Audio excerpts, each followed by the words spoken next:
Welcome to another St. Pete by Night revamped production. The following is rated for mature audiences and may contain graphic themes that will be distressing to some viewers. As always, we recommend you ensure the safety and well-being of yourself and those around you at all times. Viewer discretion is advised. In the heart of night, we rise from shadows, howling at the moon, igniting our battles, cleansing Gaia of an endless fight, until our final days we will fight. Thanks, man, we stand united as one.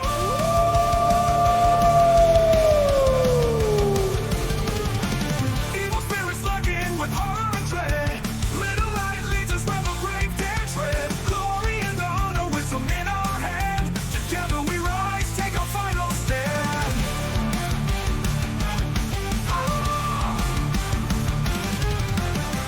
Everywhere we run, the wind is at our back.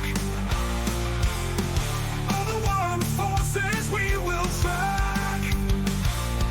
From the depths of the ocean to the clouds in the sky, vampires tremble as we learn to fight. Rage across Tampa, in this fight we'll stay. Evil spirits lurking with horror and dread. Little light leads us where the brave dare tread. Glory and honor, wisdom in our hands. Together we rise, take a final stand.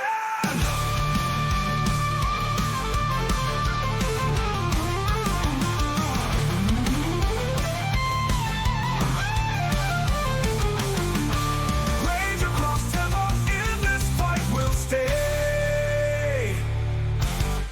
Everywhere with the pack, let the night be our guide.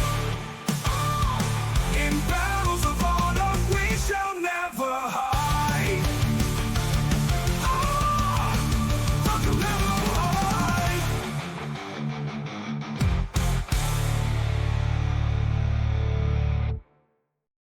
Good evening and welcome back to the St. Pete by Night Entertainment Network, where we play St. Petersburg by Night, a massive multiplayer 5th edition World of Darkness Chronicle set in the city of St. Petersburg, Florida. My name is Kent, also known as Michikent on all social media. I am the lead storyteller of St. Pete by Night, and I am the storyteller of Rage Across Tampa, our Werewolf the Apocalypse 5th edition chronicle, which is what you are here to see because it is Tuesday night.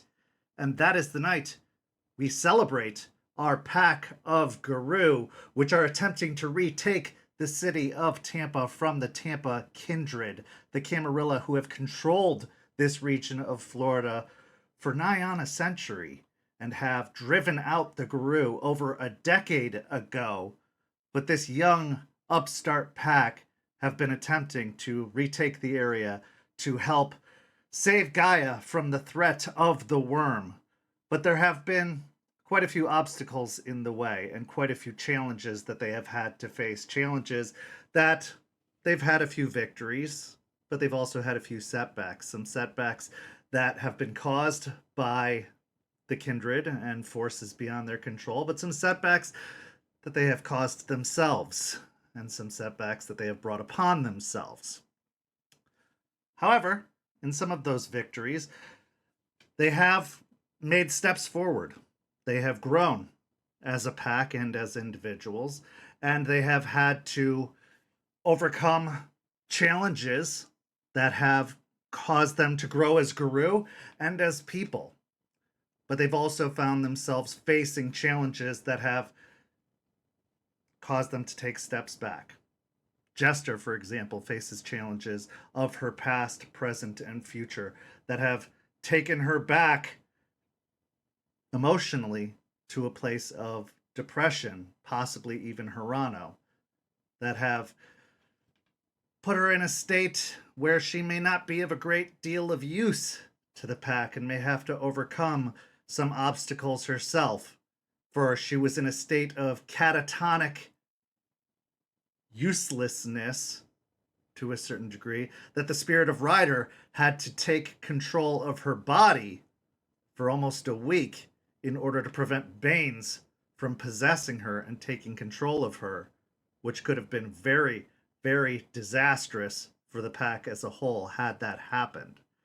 But thankfully, due to the efforts of the pack, she was able to be restored to her body, but she still has a long way to go before she can become the Jester that everyone once knew and loved. But hopefully, she can make some strides toward that tonight.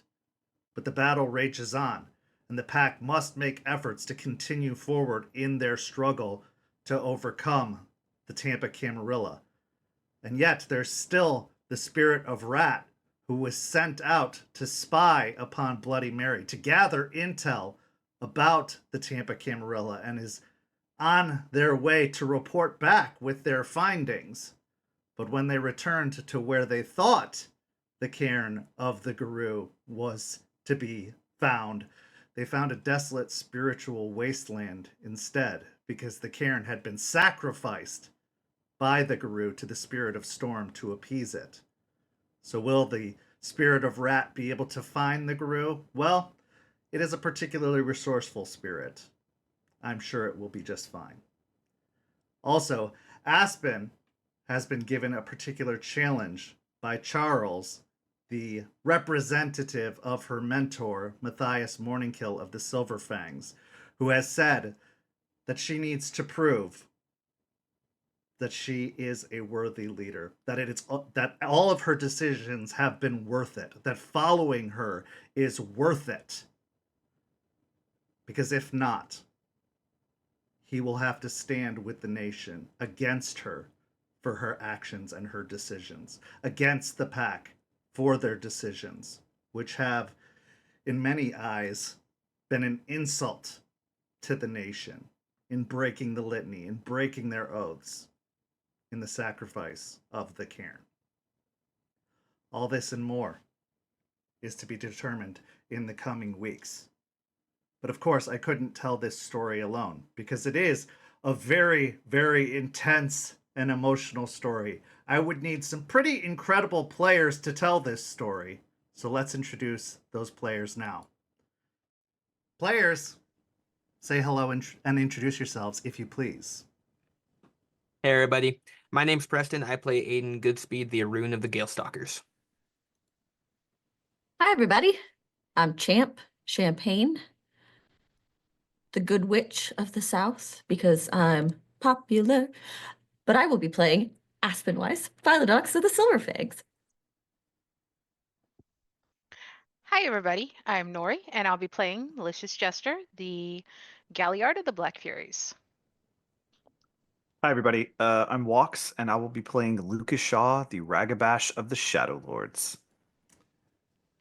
Champ, while Charles may be full of loathing for Aspen right now, I have nothing but unconditional love for you. So I will rate that a top grossing movie in North America for your introduction today. So let's get to our story. With that recap, the pack has been through quite an ordeal. But there's a lot of good that's still being done. Lucas has a bit of a plan of his own that he's started to unfold as he has started to develop a bit of an underground movement. He spoke to Aspen some weeks ago that while Matthias had plans for the upper echelon of society, for the business world in the downfall of the Tampa Camarilla to come, what about the underground? Because Lucas knows that the leeches have their fingers in a lot more pies than just the upper crust, the government, the agencies of note and repute. Something has to be done about the underground.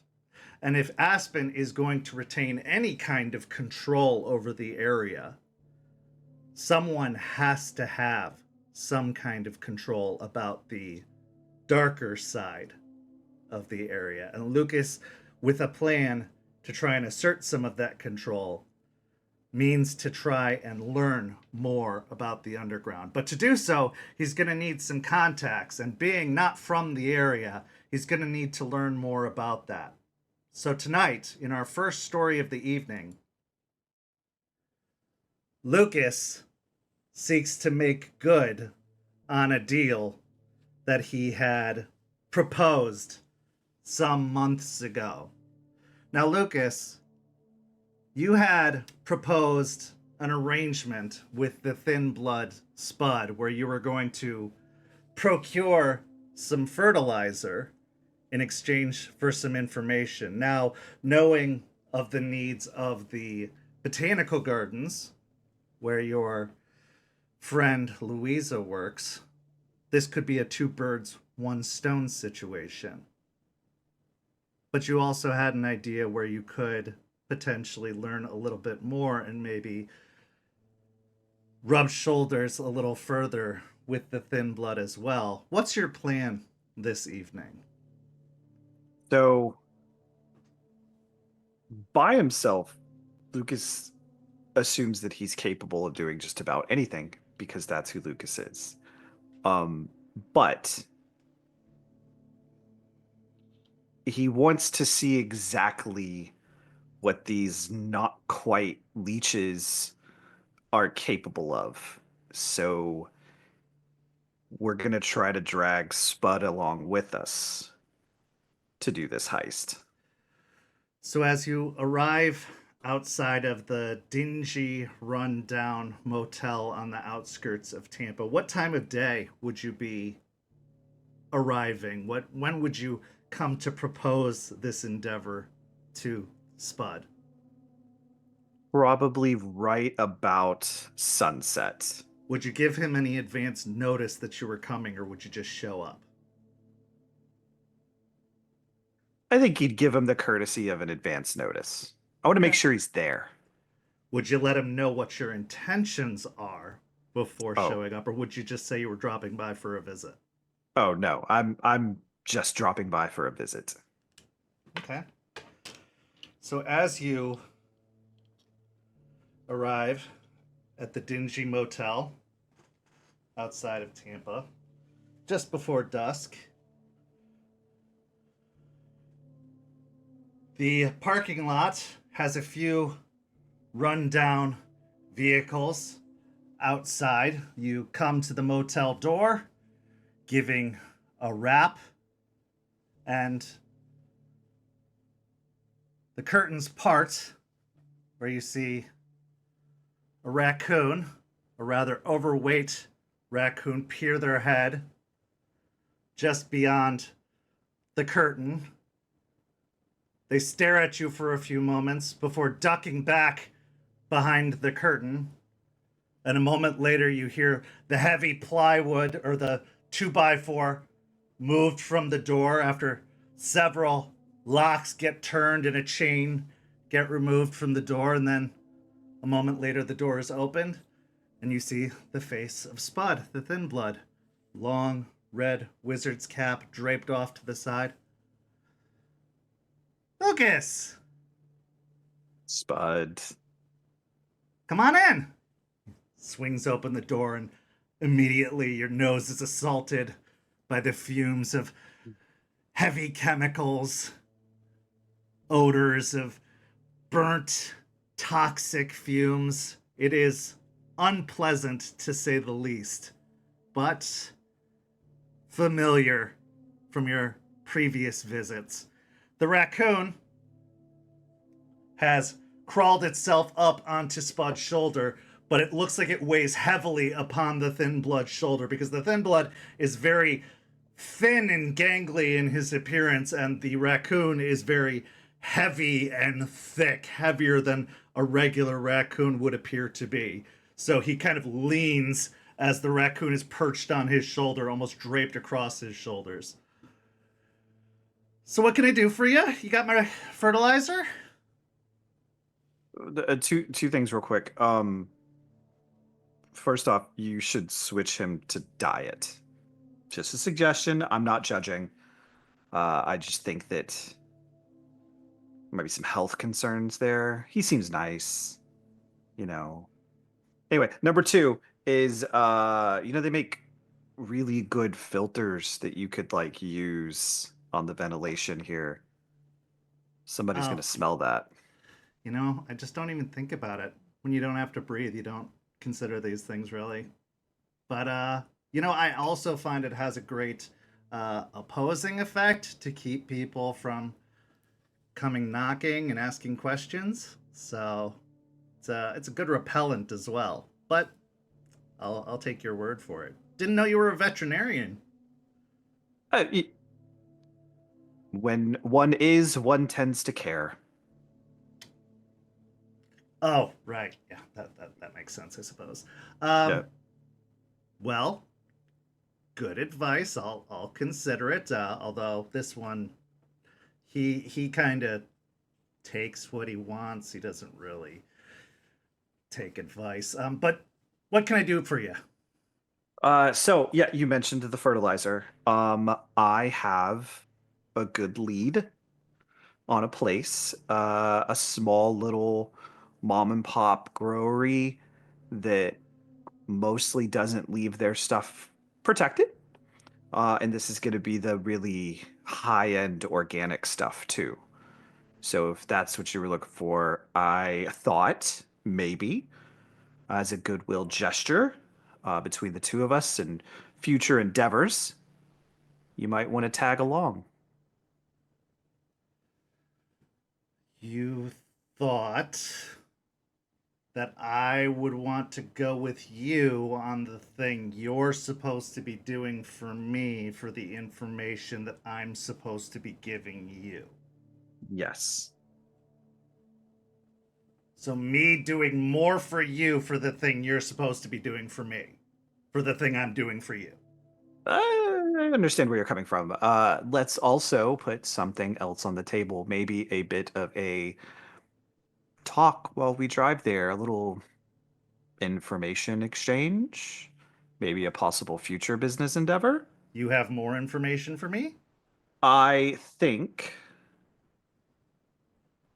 in light of where me and my friends are driving this beat up, shitty car, that there might be some extra seats along the way that somebody could sit in and possibly profit off of. Well, I had a previous conversation with Blondie about this, where if Oh, I stayed out of her way, she would stay out of my way.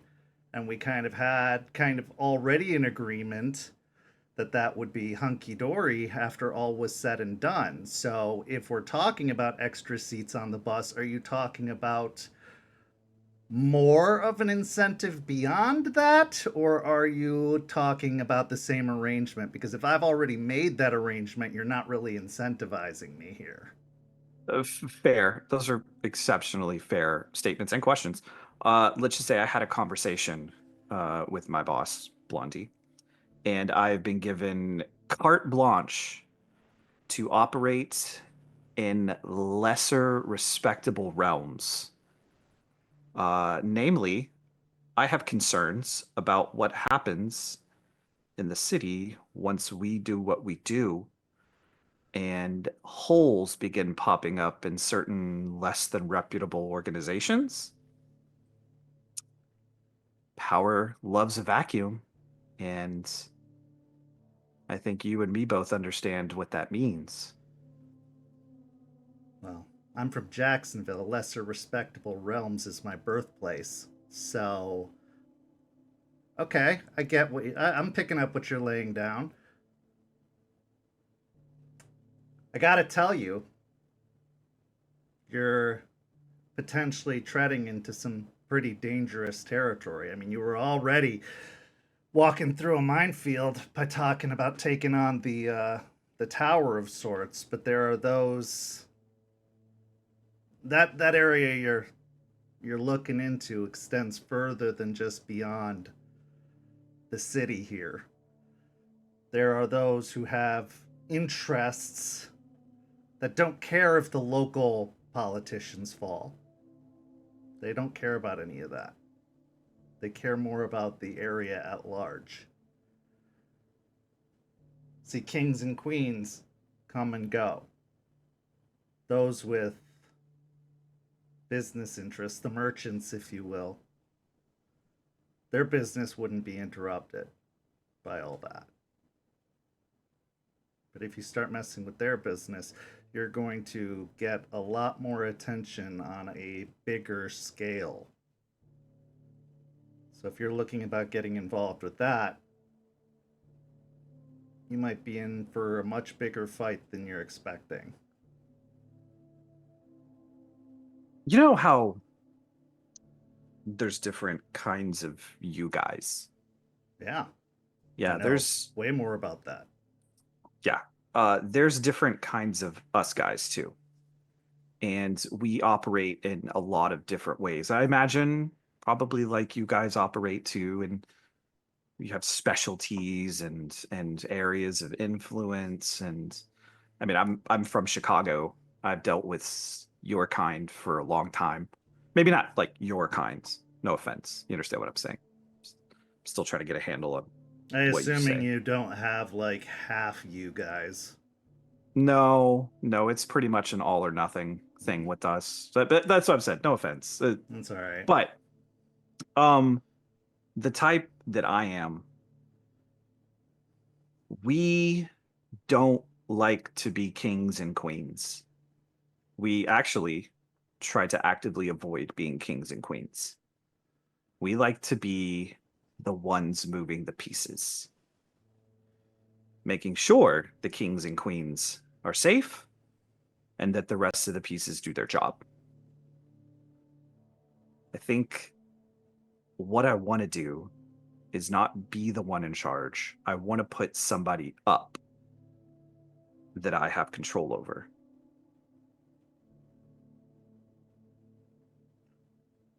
So Blondie. That's for our thing. When it comes to what I'm talking about, I need to find somebody, maybe not necessarily that I can trust, but somebody that I could easily scare the shit out of to make do what I want. Not you. I have a little bit more respect for you than that. I mean, you do scare the shit out of me. You can get all fangy and clawy, and I am not prepared for that. I mean, when you said I'd be in for a fight, yeah, that's what we do. So that's not the part that scares me. I just want to make sure that if I need to pull resources, that I can pull them from this particular group of people, but not necessarily be the one that takes the flack when shit goes wrong. Okay. So And I'm gonna need you want a gang. You want an underground group. Well, I got to tell you, there were a lot more of those a few years back, but there was a bit of a, I guess you could call it a gang war about a year, 2 years ago. See, there was a bit of a thing across the bay that happened, a bit of a dust up over some missing girl.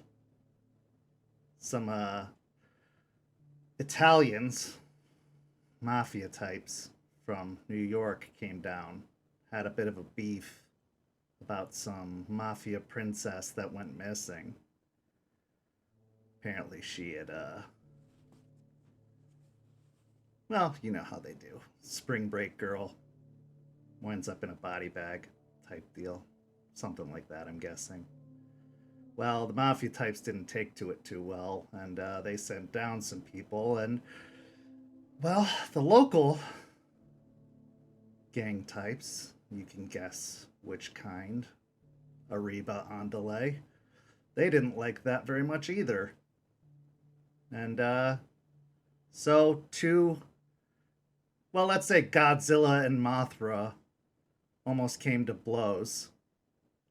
And all the little guys almost got stepped on. In fact, a lot of them did get stepped on in the process and absorbed. Luckily, it didn't quite come to that, and a peace was arranged, a truce, if you will, thanks to some supernatural involvement. And the Italians went home. Well, the cartel, they ended up pretty much eating everything else up, taking full control of the area. Now, there's a couple of small groups left, but very few that aren't still in the cartel's pocket. And I gotta tell you, the cartel, they are connected to us, unsurprisingly. And by us, I mean, you know.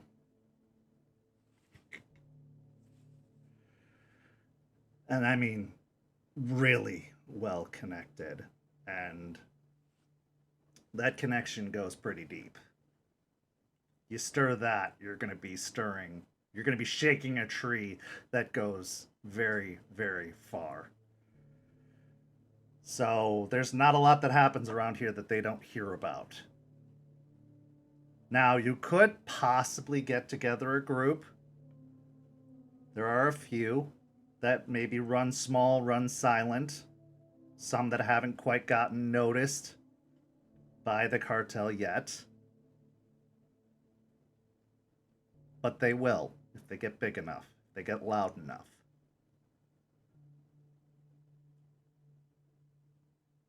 Depends on what kind of business you start doing. If you get into the harder drugs, that's where you're going to start to get noticed. I've managed to go unnoticed because I do more of the party scene. And I stay small in my operations. And I can have a pretty forgettable face if I need to. A neat trick. When I need it, I use it. Okay. But I also pay my dues if I have to. If they come asking, I'll pay. Because I know not to mess with that particular flower.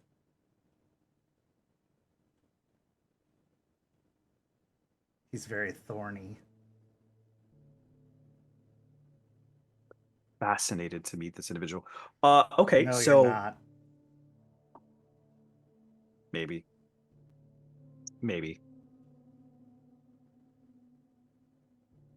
What if you didn't have to pay anymore? What if when this person sent their goons around, we sent back a Ziploc bag? There's always more goons. Yeah. Yeah, there is. Unless you give them a better deal.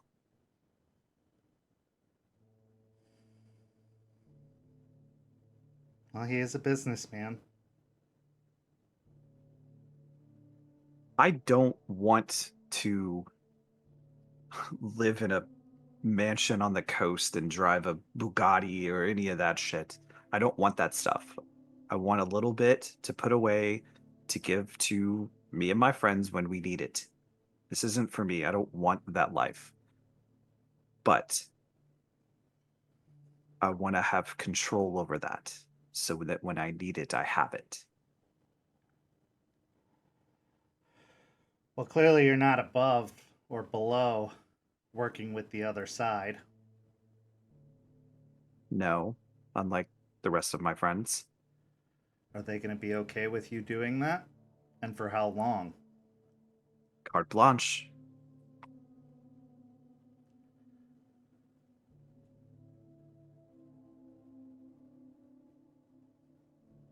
Okay.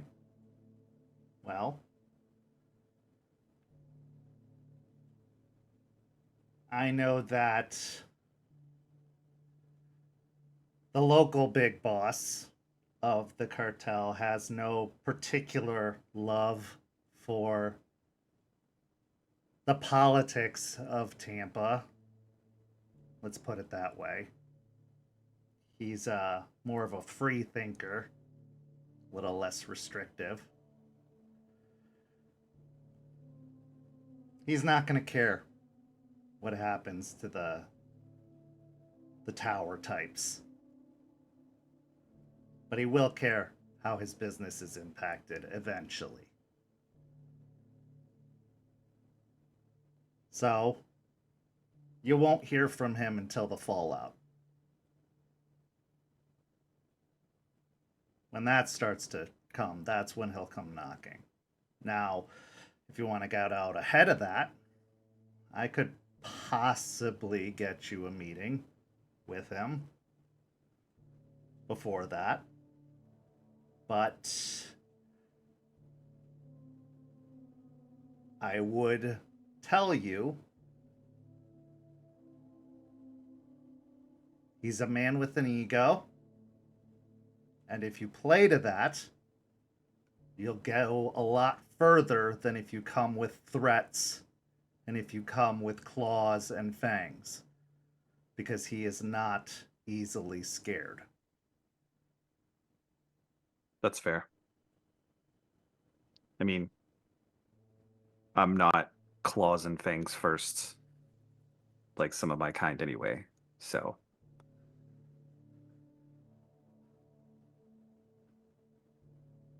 Okay. Well, if that's what you want to do, that's something that could be arranged.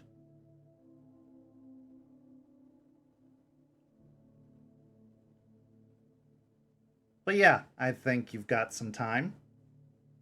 I think it's better to get out ahead of it. Personally, that'd be my advice. Better to appeal to him first rather than to have him come angrily expecting something. Okay.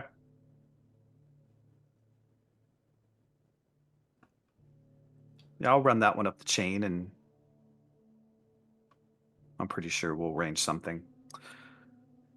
We could absolutely continue this conversation in my truck. Roll me a charisma and persuasion or manipulation and persuasion.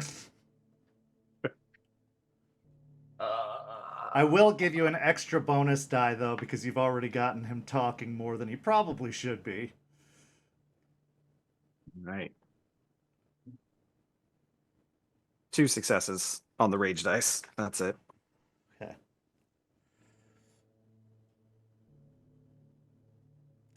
Fine. Give me a second. I'm gonna grab a few things just so you don't get me killed. Oh, I'm not going to get you killed, trust me. But I am very curious about what things you're going to grab and what they do. Oh, you're gonna like this. He walks over to a nightstand and pulls out a drawer, and from the drawer he grabs a metal flask that looks all dented and busted up with a screw top on it. He grabs a old Mountain Dew bottle, which seems to be filled up with a smoky, cloudy liquid. The label has been mostly peeled off. He grabs a cigar where most of the end has been burned down, the other end slightly chewed on. Sets that down. He grabs a large Magnum revolver that he sets on the table, and he grabs a single halogen light tube. He also grabs a JanSport backpack and takes the few items, shoving it in the backpack, zipping it up, and slinging it across his shoulder, and takes the light tube and just kind of slings it across his shoulder. All right, ready when you are. What do you say, Pip? You up for a ride?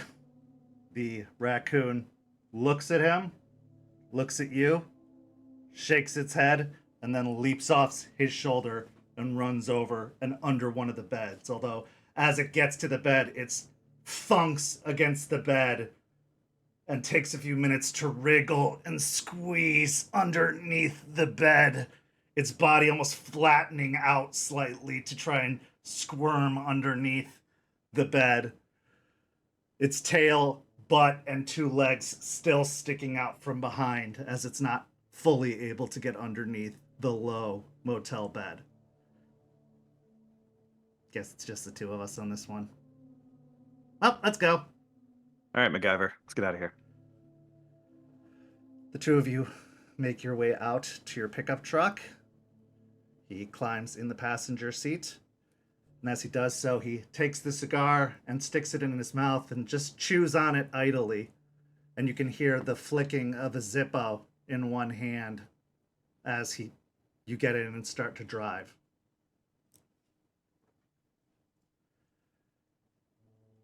So, what is all this for?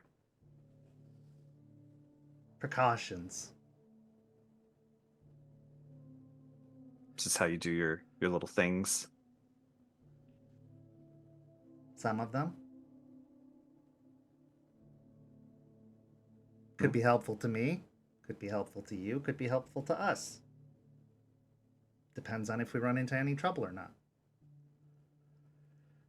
Maybe we'll both get a peek up each other's skirt tonight. Maybe.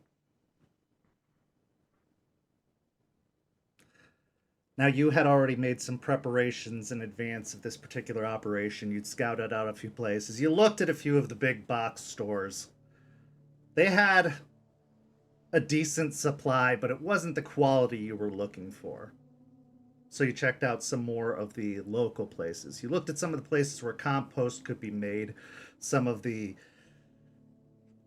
operations where people would drop off their scraps, some of the at-home operations, but they required a little bit too much maintenance, a little bit too much work on your end to gather.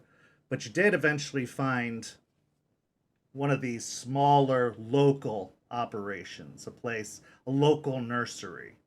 Not a lot of security, a little bit more remote, a little bit more on the outskirts. Definitely not a place that's going to require cameras, and a place with a lot of access and ease. This isn't a place that's going to have a lot of buildings nearby. This is definitely a farm operation. So as you arrive, probably half hour or so later, you park off a nearby dirt road. And as you put the car into park, it's definitely grown dark by this point as the nights have gotten earlier. The days have gotten shorter.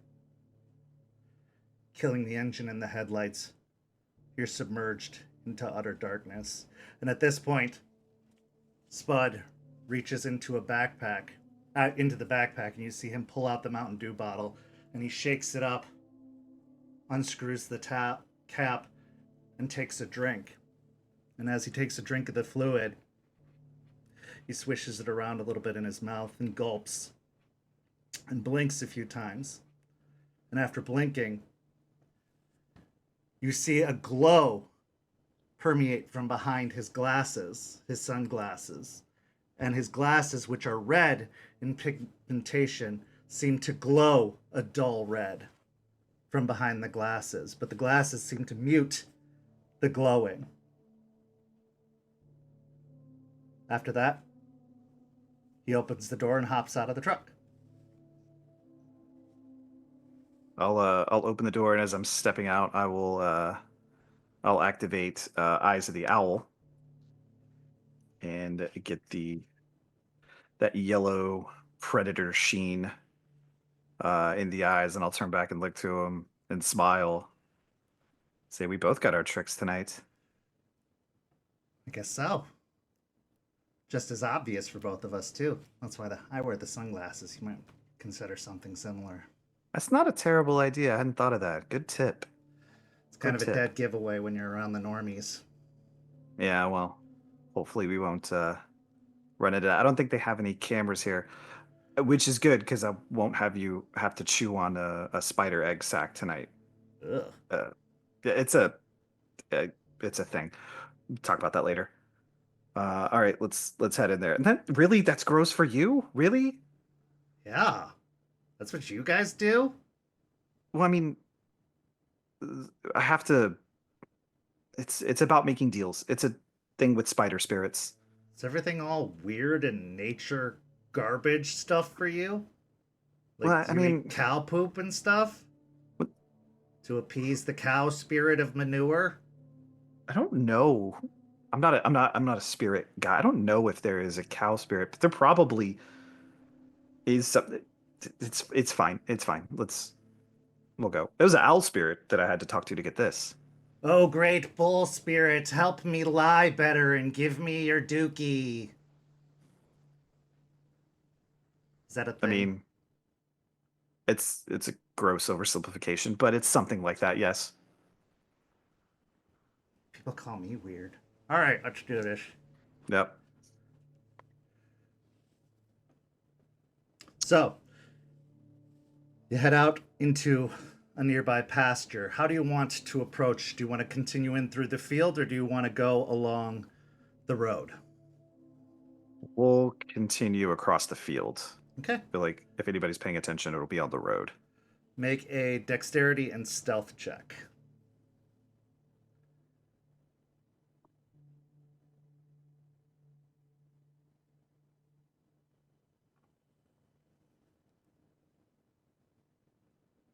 Two successes. Okay. So sticking to the field, you move until eventually you hit a line of crops. And getting down low, you start to move through some of the crops as well. Now, it is after the harvest as it has started to get cold. So the crops are pretty much mowed down rather low. So it's not giving you a great deal of cover, but the dark is giving you plenty of cover. There is not a lot of ambient light out here. And it has been quite a bit cloudier lately, which is not casting a lot of light from the moon up above. So you are able to stick primarily to shadow and stay unseen as you move closer to this, for all better terms, a farm property on the outskirts of Tampa. Getting closer, you approach and you see that there is primarily just a wooden fence that lines the outskirts of the property. You do know that there is a wire fence that lines the inside of the property as well. Roll me a wits and investigation as you get closer to the inside.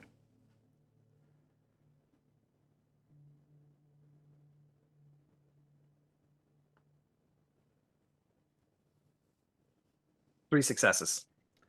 Approaching the fence as you examine it, you see that the wooden fence primarily provides the structure. The wire fence that's along the inside appears to be chicken wire that is attached to the wooden post fence on the outside.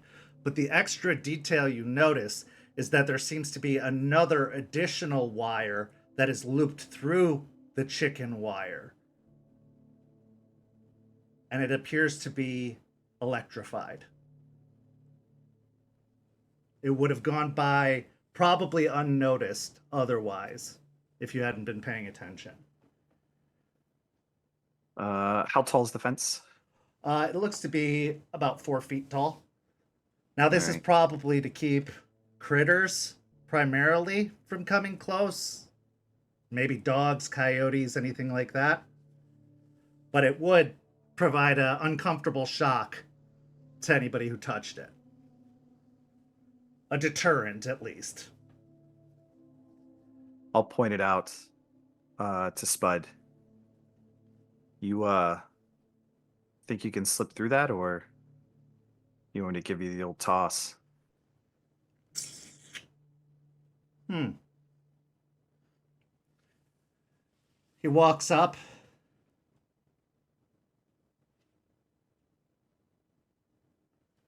Goes into the backpack, pulls out a glove, puts the glove on, reaches out, touches the wire, and immediately it sparks.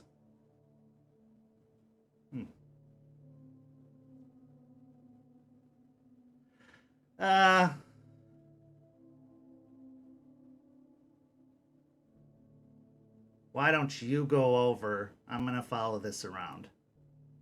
I have an idea.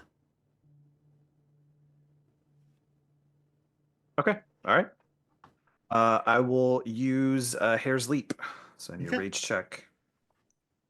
And my rage is good. And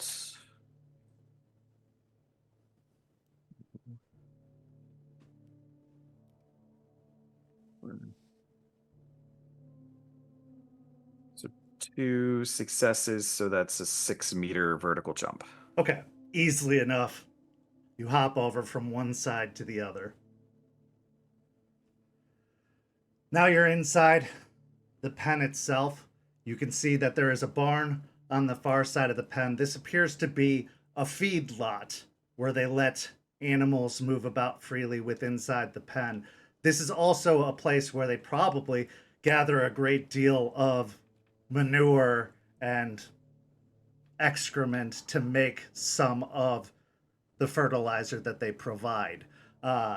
You could see at the far end outside of the barn are also the compost bins where they help to create some of the fertilizer they manufacture as well. There are a couple of animals that are sleeping outside of the pen currently, but they will probably be startled as you approach the barn if you make too much of a noise approaching. Okay.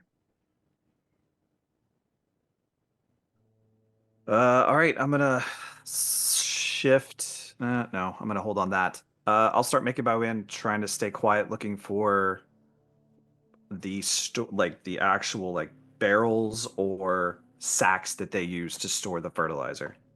Okay, give me a dexterity and stealth.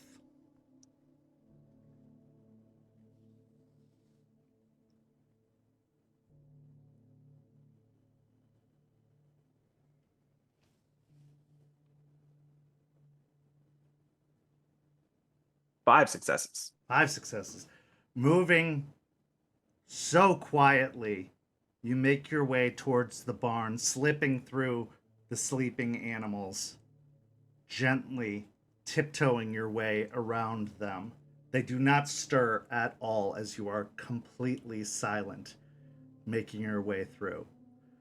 The stink gets heavier and heavier the closer to the barn you get. You don't notice any sacks, but you do see implements and tools nearby for the purposes of gathering. You approach the barn and you see that there is a barn door that is closed, leading into the barn itself. As you approach the barn door, you see that there is a padlock hanging from the barn door, and it is locked. Take out the lockpicks. Okay. Give me a dexterity and larceny.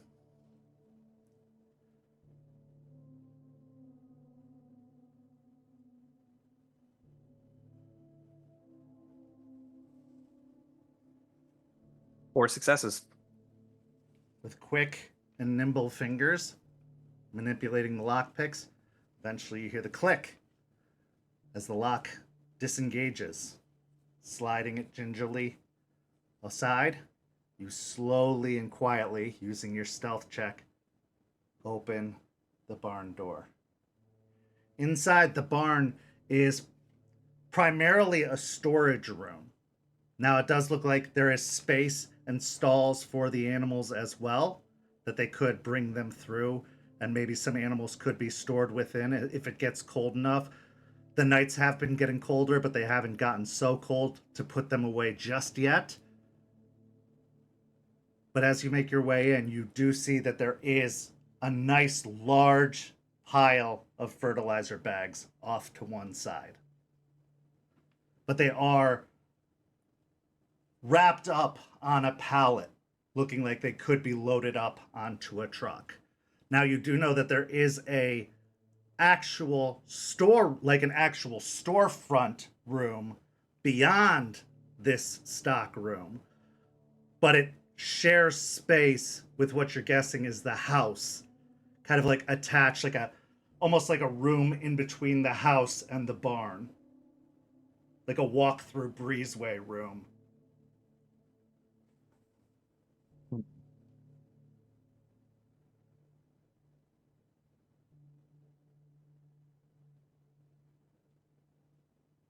How? It's a big load of fertilizer on a wrapped up pallet. Yeah. Like, definitely more than a person can carry. For sure. Maybe more than a Krynos guru could carry? More than a Krynos guru could carry? Probably not. Hmm. That's risky. All right, I'm gonna kind of stay crouched by the door and kind of keep a lookout and give a little bit of time for Spud to catch up. Okay. How long would you wait? I'd say probably somewhere around 10 minutes is respectable. Okay.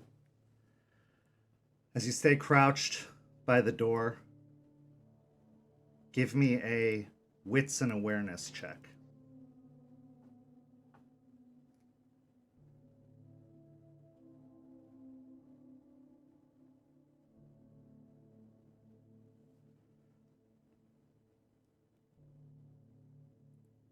Three successes.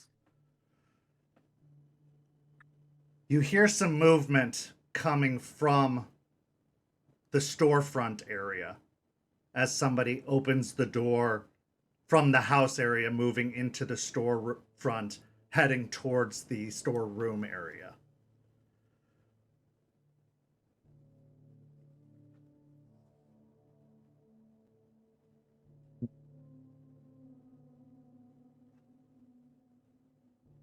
Start slowly making my way through the barn closer to that area just to see if I could spot something. Okay. Give me another dexterity and stealth.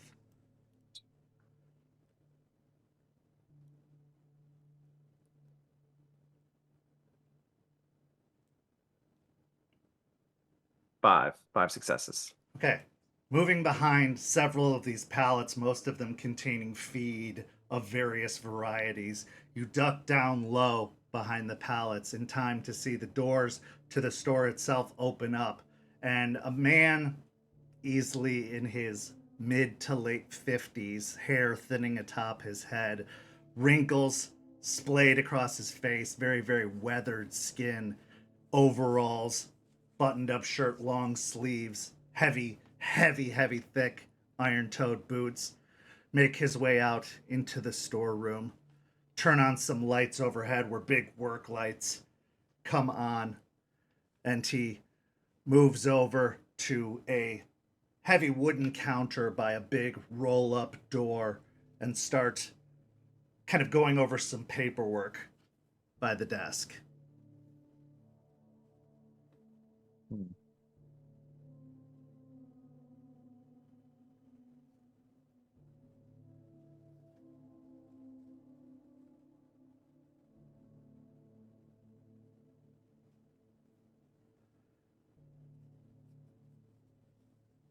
What does it look like? He's looking for paperwork? Does it look like he's doing paperwork? It looks like he's doing paperwork.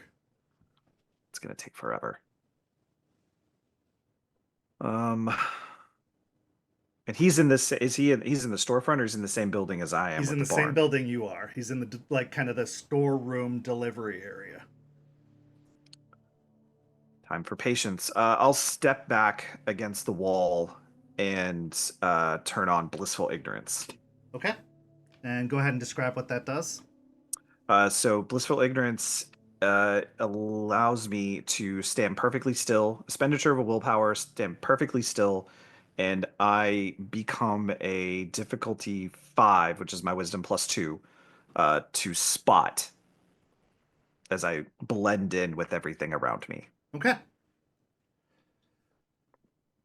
Easily enough, stepping back further behind the pallets against the wall, you fade into the shadows, becoming even more difficult to see, blending into the surrounding. The man continues to work away, grabbing another clipboard off of a nail on the wall, marking off, double-checking counts. He moves over to a pallet, pulling off a couple of bags of feed, setting it onto another pallet, looking like he's preparing an order. Roll me another wits and awareness.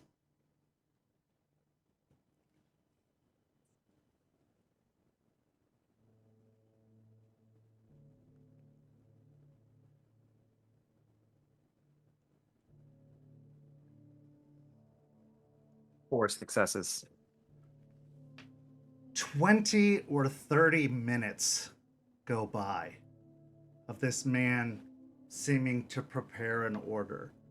You haven't seen any sign of Spud until you see the barn door that you had come in open again. But as the barn door opens, a swirling cloud of smoke comes in through the barn door. Just like a rolling cloud of heavy, thick cigar smoke starts to come in. The man turns to address the open door. Huh? Who's there? When nobody responds, the man reaches underneath the counter and pulls out a rifle. I said, who's there?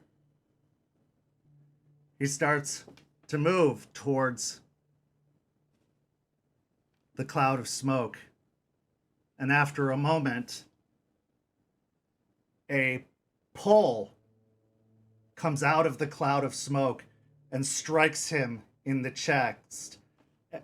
A wire wrapped around the pole hits him, and a shock zaps him in the chest, causing him to jerk and drop to the ground.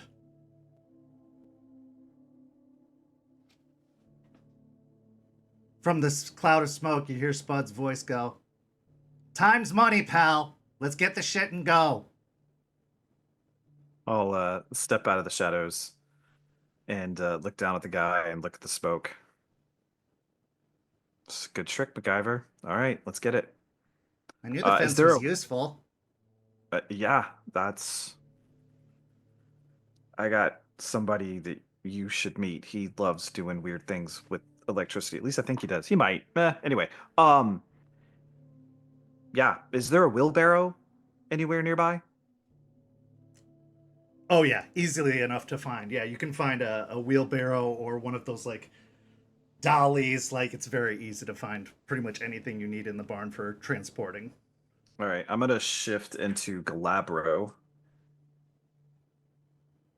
and I lose a rage, and start loading as much as I can onto that wheelbarrow, overloading it more than I think a normal person would be able to carry, testing it, getting as much on there as I can carry on the wheelbarrow, and yeah, start trying to get it out to the fence line to toss it over. Okay. Give me a strength and athletics to kind of wheel this heavy wheelbarrow full of these big sacks. These big, probably 50, 60 pound sacks of this fertilizer out, because this is like industrial amounts of fertilizer, not the kind of home fertilizer sacks that you would expect. Yeah. 3 successes. 3 successes. It's a bit of an effort to keep the wheelbarrow stable as you're not rolling it over like a nice smooth concrete surface, but you're able to muscle your way across the fields. As you're doing so, the cows are firmly awake at this point. The animals that are out in the field are firmly awake, and they're mooing and kind of moving out of the way. Something about the smoke and Spud repels them. Just his presence being near him seems to repel them. They are very uncomfortable at the presence of him, unnerved by the presence of him, to the point that they're backing up and snorting and kind of stomping their hooves a little bit in the dirt as he passes through the middle of them, moving over towards the fence line. As you start to chuck the bags over the fence, you notice that a lot of the wire has been clipped, like all the wire along the fence line has been clipped, and a lot of the wire, like the chicken wire fence, is kind of broken up and wire like rolled up along the edge of the fence line as the wiring has been removed or pulled out of the fence line. once we get most of it over, I'm gonna turn and look at Spud and say, "Hey, so half of this is yours. Do we need to get more?" He looks over and counts the bags. No, that should do. This is a lot All right. bigger than I expected. I was like thinking you were gonna go to Home Depot or something and buy a few bags. This is much more than I bargained for. Yeah, this should last me a good while. All right. Let's go get the truck and get this stuff in there. Okay. So easy enough. There's not much resistance to be had as you grab the truck and pull it around down the road to near the fence line, grabbing the bags and loading them up into the back of the truck before climbing in and driving away. Is there anything else you wish to say to Spud as you drive back to the motel to drop him and his bounty off?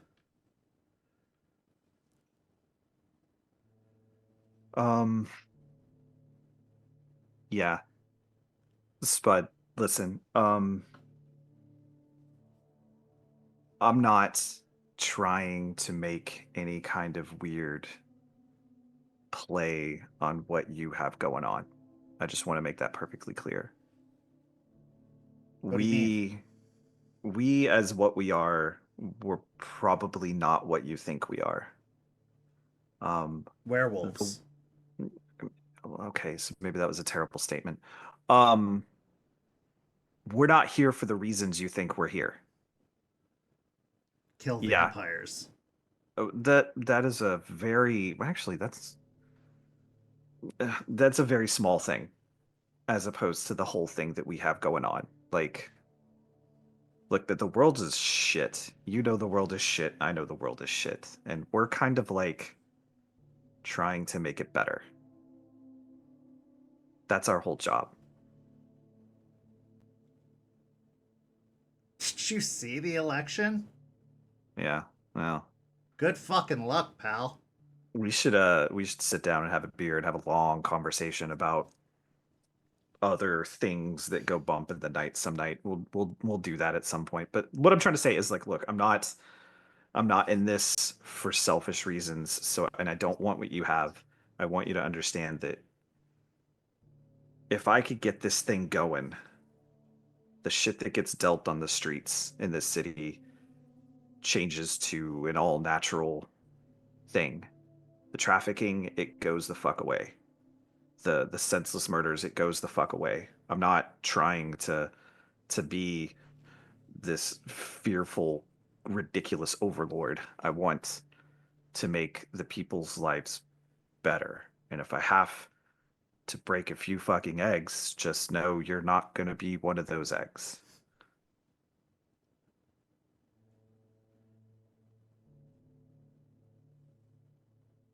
Let me explain something to you, Lucas. I've been dealt a shit hand my entire life.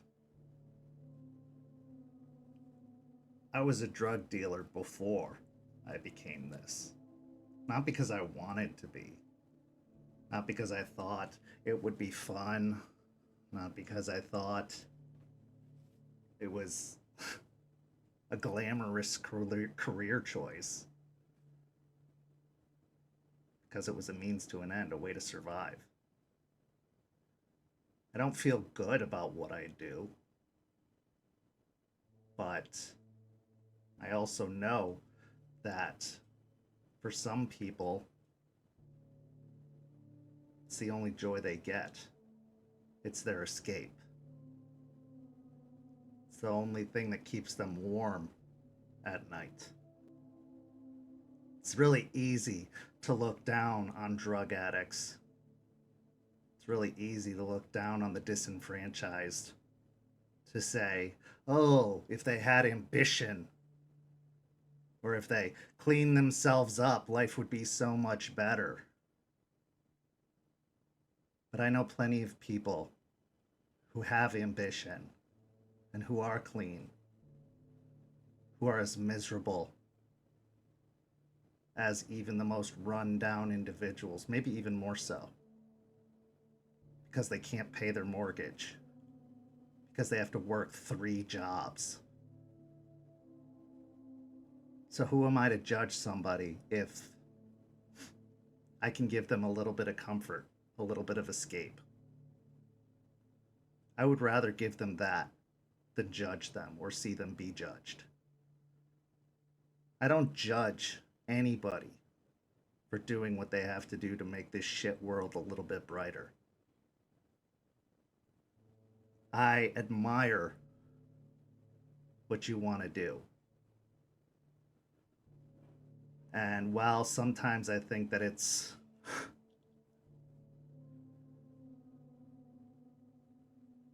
a fruitless effort, that the world's just going to continue being what it's going to be, I'm glad there are people like you who still try.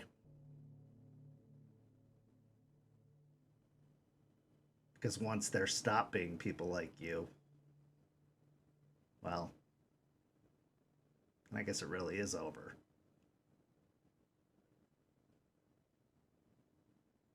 Yeah. I knew I liked you. Let's get this shit back to your house. I gotta drop off the other half at some friends. Yeah. So you drive back to the motel. You unload the fertilizer, bringing it into Spud's motel room where he has you take it into the bathroom. Loading the sacks by the bathtub, which seems to be filled with some disgusting concoction. Hard to tell what it is, but it stinks to high hell.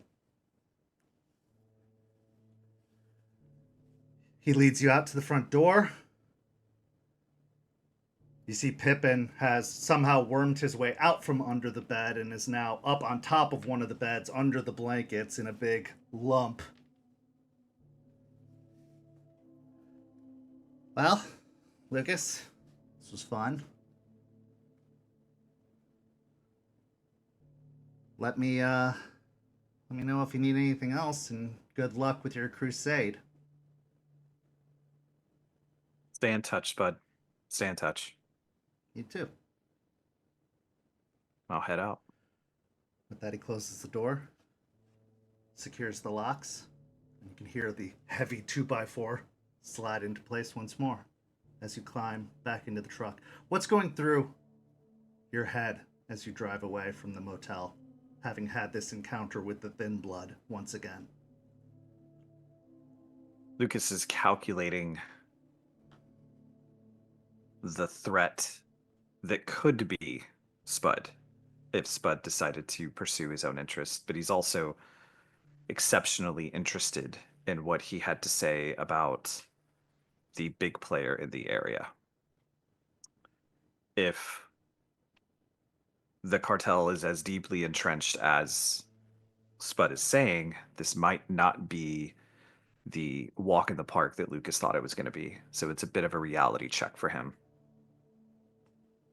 Okay. With those thoughts going through your mind, we move on to our next scene.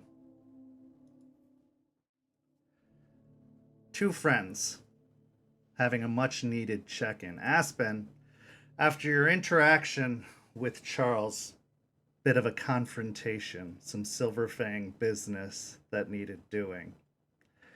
He made an interesting point to say that he owed Aiden a promise. While he owed no more allegiance to the pack, at least not at this time, considering your broken oath and your breaking of the litany, he still was going to uphold his promise, a matter of honor to Aiden. And with that in mind, it made you curious, what was this promise to Aiden? So you arranged to meet at the storage unit with just you and Aiden, making sure that nobody else is present. And in doing so, Aiden, you arrive, having been called to confer with Aspen. The scene is yours. He'll go through the door and shut it. Like, hello. Hi.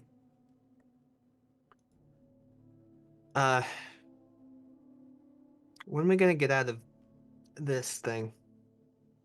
Yeah, we gotta work on that kind of need to have the other place ready first. Fair. Yeah. Yeah. How you been though? It's been a bit. All these other talks, you've been leader. So Yeah, it's rough, buddy. It's not fun, but doing what I have to do. I'm sure you're sick of these four walls. uh yeah. Yeah.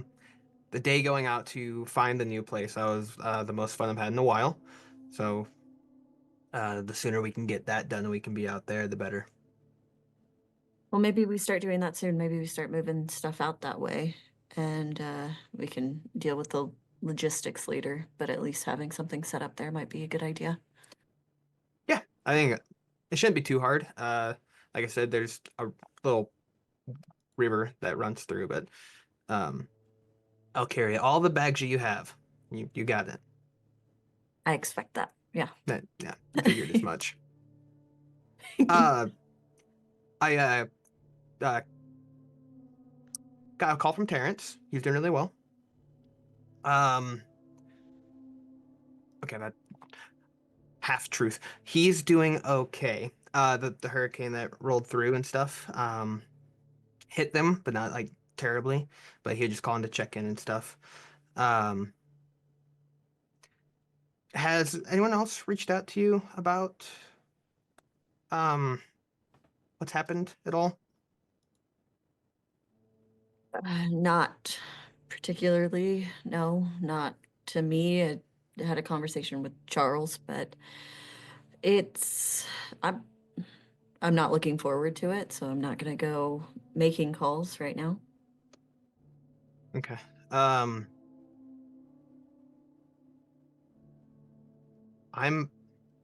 I want to say that I'm scared, worried, I think is the word. Uh, Terrence said he knew what happened, and I don't quite get that. Other than like he said, it was a part of him that got ripped out. So I have a concern that I'm bringing to you more, and as a friend, not a leader, just as a friend. We might be getting more calls about stuff. Yeah. I mean, it is a whole big spiritual event, so I'm sure everybody has their connections here, and um Charles is not happy, and I'm sure Matthias is not happy, and I'm sure the rest of whoever came are not happy. I'm glad Terrence's conversation went well. And It's probably, he's just worried more than anything. yeah, we got a lot of atoning to do in the future. Yeah. Kind of just need to be on our best behavior. I'm hoping that if we can get done what we need to get done and eventually get the leeches out and show that we're putting in the work, it'll all be worth it and it won't come to us out on our own. I mean, that's how it's been, but the goal was something different, so we'll see. A lot of moving parts. Yeah. Well, you're doing great. The position that we were put in, or that you were put into, you have to make that choice. Just know I may not agree with you on things, but in the meetings, I will back whatever you say. I might have a conversation with you separately to let you know, like, hey, I think, but this one, I think we had no other real choice. Giving up something for, like the clave, no, definitely not Regina, and the Karen just made more sense. Um, Whatever ends up coming here, I got you. You're gonna be just fine. You do know we broke the litany doing that. Well, I broke the litany doing that, and That's still a we. and broke the oath I made when we built that cairn altogether. So that's not a great look for us, I guess, but also me. No, but you did uphold another part though of trying to make things better here. And in order to make things better here, something had to be removed. But the new place is going to be better once we get it up and going. And that's just something that they're gonna have to get through their heads. Like that spot that was there, like we had no other. It's either get rid of that or Storm takes out more of. It just gets real big and angry and makes it worse. So there's no way to win in that. So I think between the options, I think we made the right choice, even though it was you ultimately. But we all backed you in it. Yeah. It's just there's going to be a lot more reprimands, I'm sure, in the future before there's going to be any goodwill towards us for a while, because even thinking of the other cairn, we'll build it and that'll be great and people will see that and that'll be wonderful. But if anybody finds out that we came across it and built it unconventional in the eyes of the nation, that's going to be its own problem as well. So it's kind of a damned if you do, damned if you don't scenario, and we just keep it moving. Yeah. Well, and if Matthias is mad, that's his forte. And if Charles is mad, that's just him in general. So I think that's fine. And whatever, like I think it'll take care of itself. Like, and with you being at the head of it, we're all good. And I think we should give at least Charles and Matthias some credit. They've been doing what they can to help us here. I mean, they could do more, in my opinion, but the fact that they are doing anything at all is better than we've had.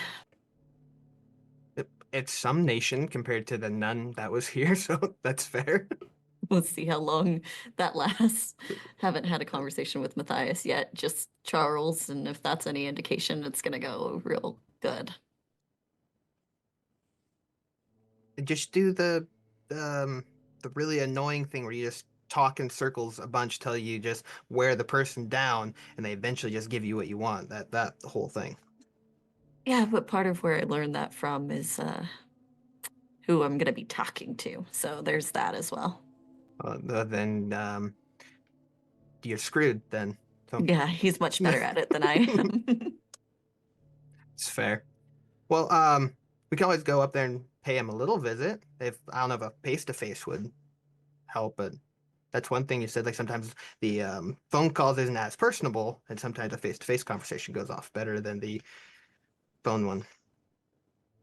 We'll see. I think mostly he's gonna be like listen to what Charles has to say from our conversation, kind of go off of that. I know he's busy too. He's actually had Charles doing a lot over here to close up some potential power vacuums that may come up once we get rid of the leeches here. So it's a lot of business and blah blah blah and leader stuff. It's boring. Well, do you need anything from me? Like, I don't want to do the leader thing, but anything I could take off of your plate to make it a little bit easier? Well, I did want to pick your brain of what you think the best course of action with Bloody Mary is. What do you think we should be doing there? Well, she's a predator, and best ways to hunt predators is to find out one where their hunting grounds are and stalk them there for a while.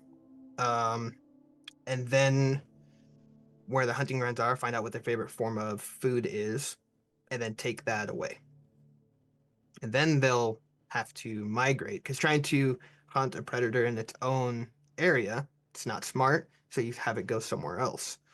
If we can lure her away from her regular areas, we would have the upper hand. The attacks that I've heard about, she's done them on her own terms. She's thinking the same way. She views us as predators. Although she did attack us at her home, so that's a bold move in itself. But she is very smart about when she attacks and how she does it. So we need to get the jump on her before she can get the jump on us. It's just really finding out where she's at. That's the hardest thing is no one can find her. That is the problem. I mostly meant like tactically, because eventually it's going to come to blows, right? And I guess we don't have enough information to know, but just trying to pick your brain. That's not something I've ever been good at. You leave me to the leader stuff, I leave you to the fighting. If I had to, I put the best fighters up against her. So myself, Jester, I know Lucas is handy with the clave, and we've been training a little bit here and there. What we need to utilize is attack and defend at the same time.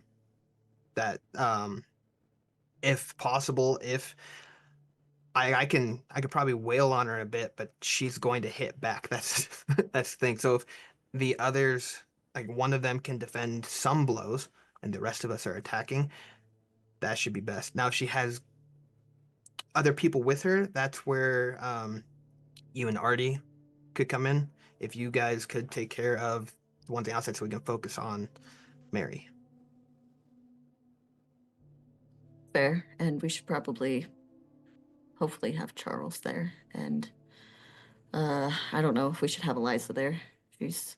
I mean, I don't disregard her abilities, but I also think she's far more of an asset to us, and I don't want to put her in harm. She's already been through enough, really. Yeah, Mary's already done enough to her. And she can take a hit. She did prove that, and I talked to her about the whole contrition thing. Yeah. I apologize. I felt really bad about it.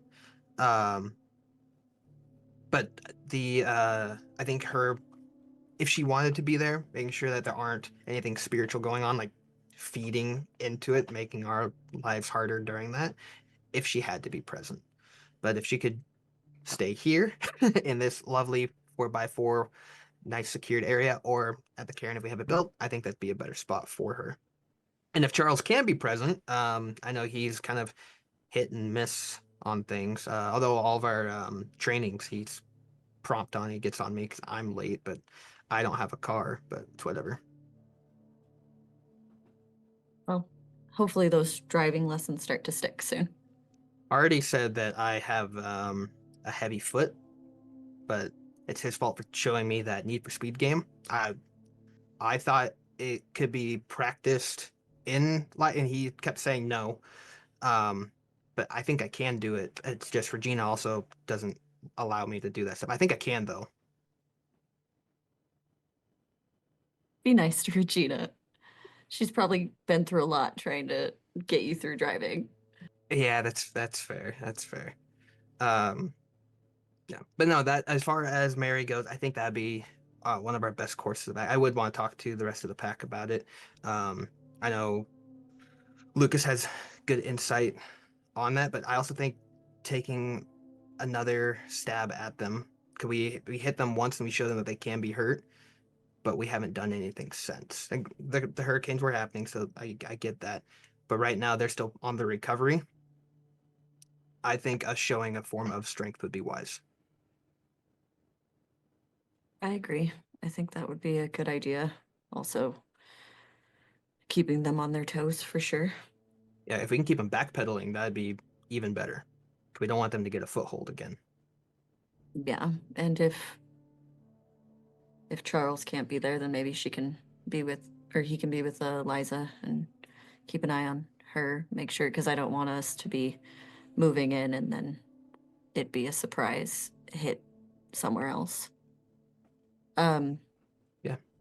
Speaking of Charles, Mhm. I told you, had a whole conversation. It went lovely. It was really great. He's a treat. He had mentioned something while we were talking, that he promised you something, that he made a promise to you and he intended on keeping it. And as far as I'm aware, you two aren't the best of friends. So what was all that about? Well, there's the whole thing that he's gonna train me, like make sure that I can get to the place that he sees I can get to. Um, so like, I guess there's that. He said it wasn't, he has no intentions of being part of the pact and being that involved. It was specifically you.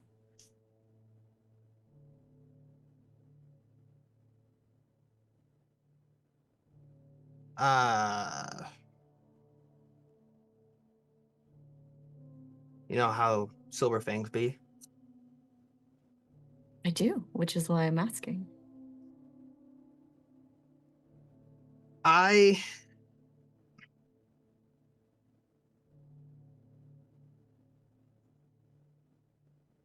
there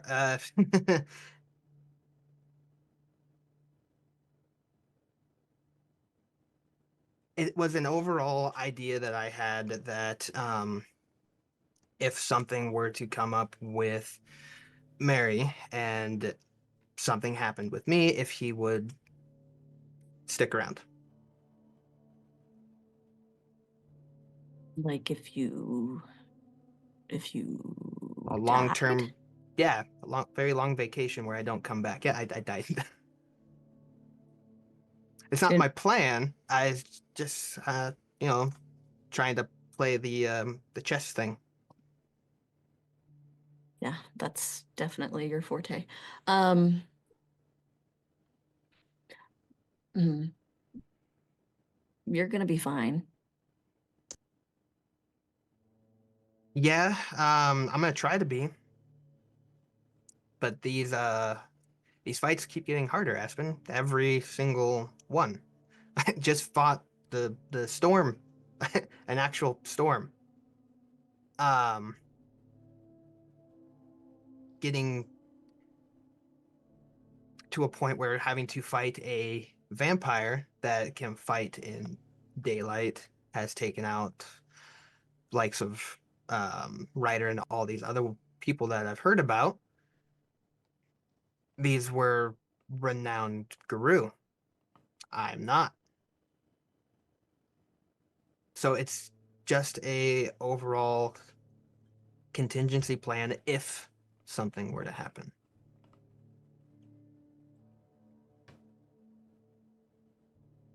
I don't know how many times I have to tell you this for you to listen. I can't do this without you.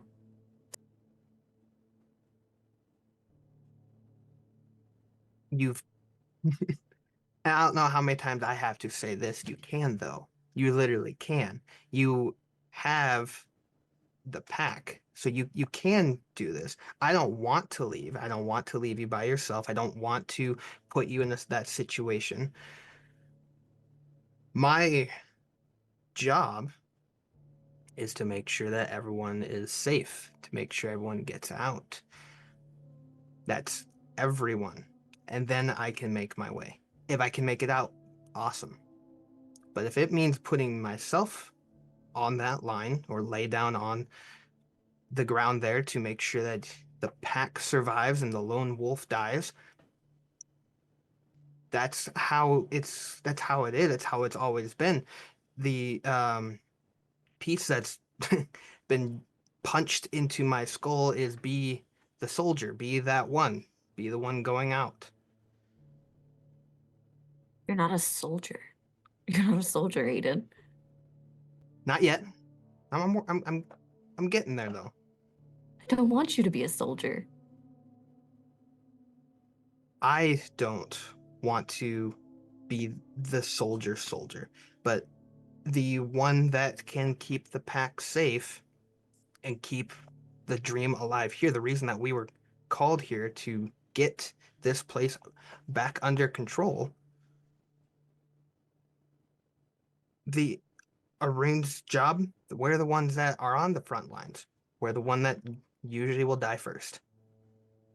And then you die, and we all die because you're gone, because No, because I have a plan in place now. Charles is a way better Arun than I am. The only reason he hasn't taken my spot yet is because I haven't messed up again, and I've been trying not to.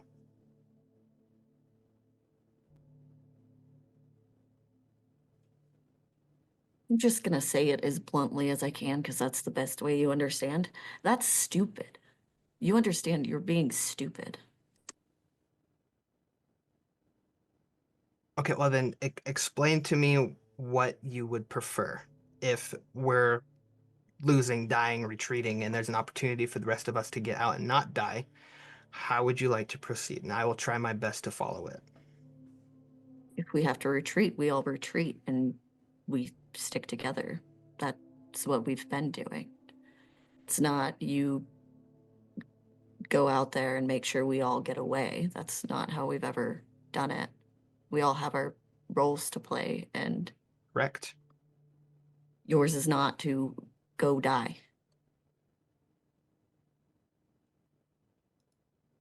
Like I said, I don't want to die. That's not my plan. I want to be here. I want to watch this place grow and continue. But things happen.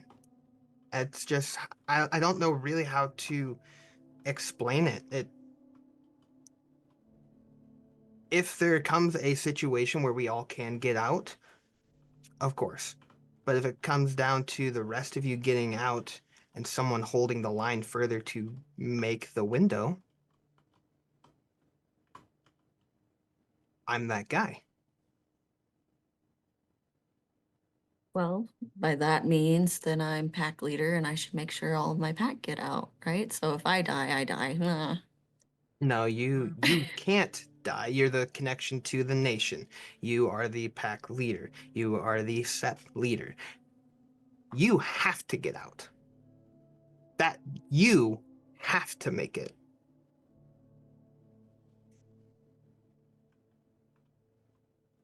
I just don't like that you're making contingency plans.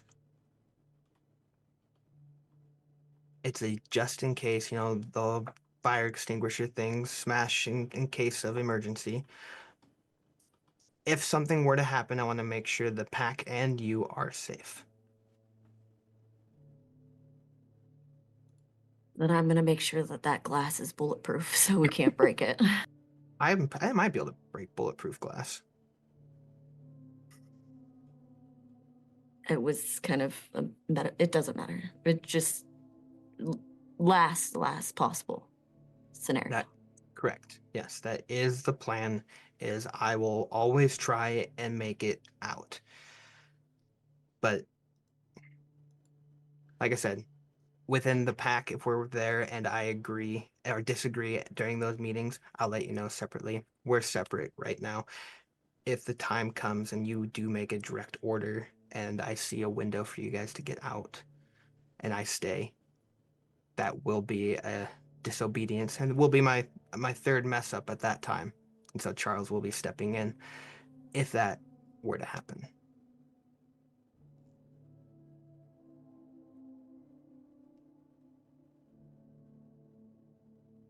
But we don't have to worry about that because, like you said, I'm not going to die.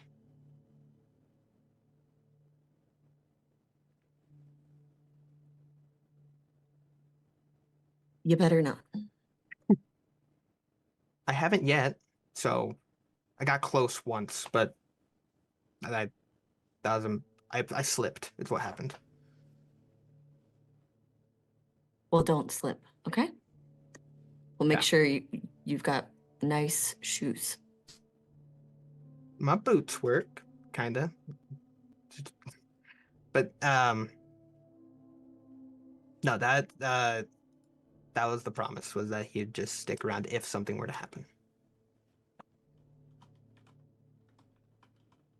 You're gonna make me trade for him?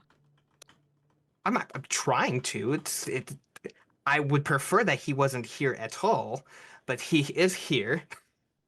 And he is teaching me. He's showing me all these different things that I need to know to do the job better, to get to where the nation sees where I need to be to better this place off. And I wouldn't be able to do that without him. So he's been helpful. He's just bitter.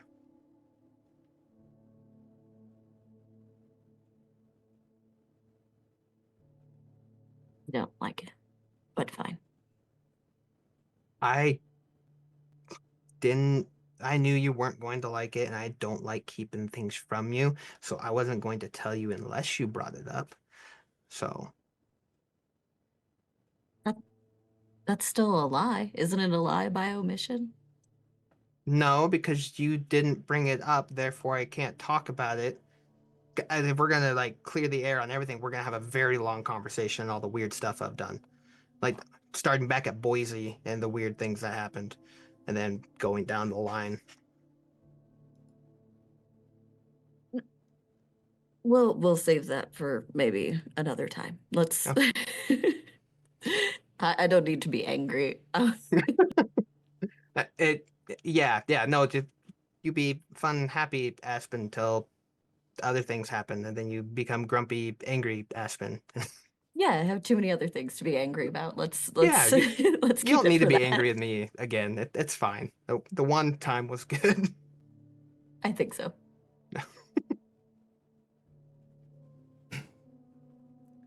Intentions are one thing, fate is another.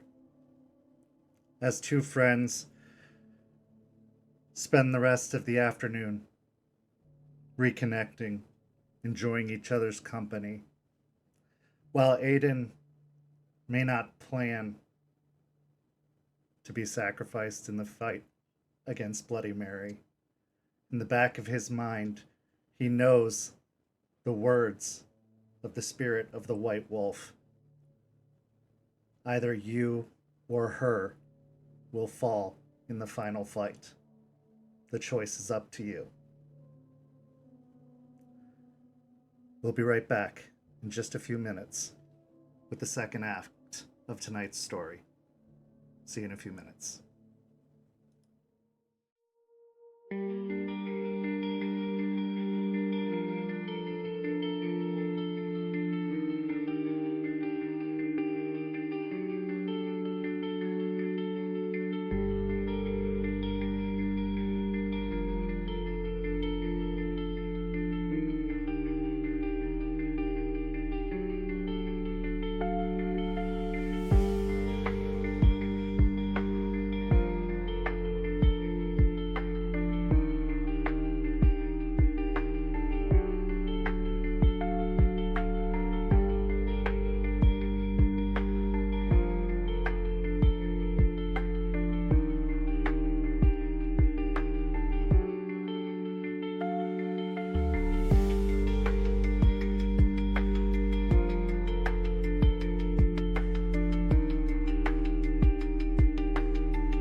Welcome back.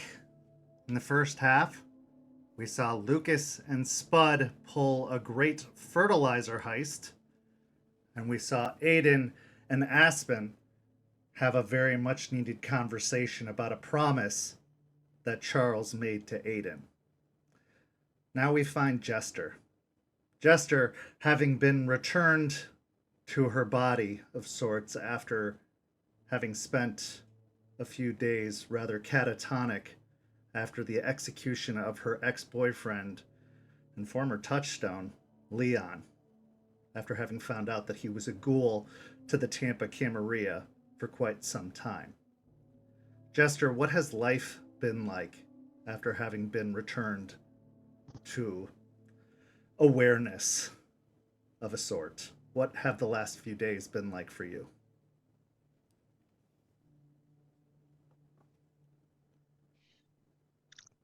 Kind of switching between just unable to stop crying to wanting to sleep to can't sleep, and then it's just too much that I'll shift into lupus and just go wander through either Lettuce Lake or Hillsborough State Park.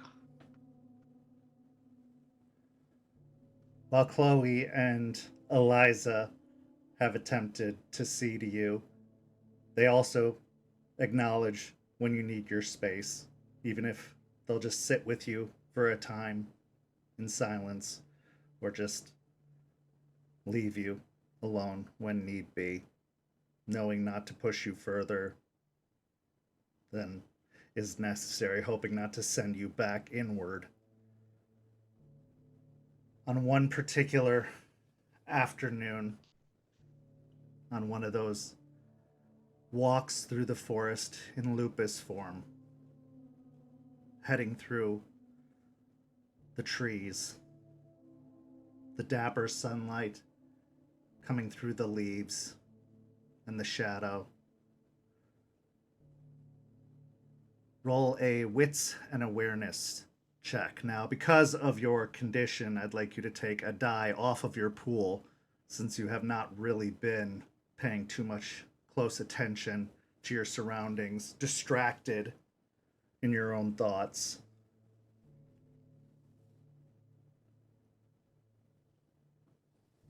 What rage am I at?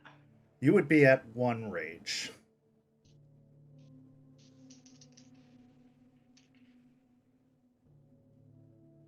One success.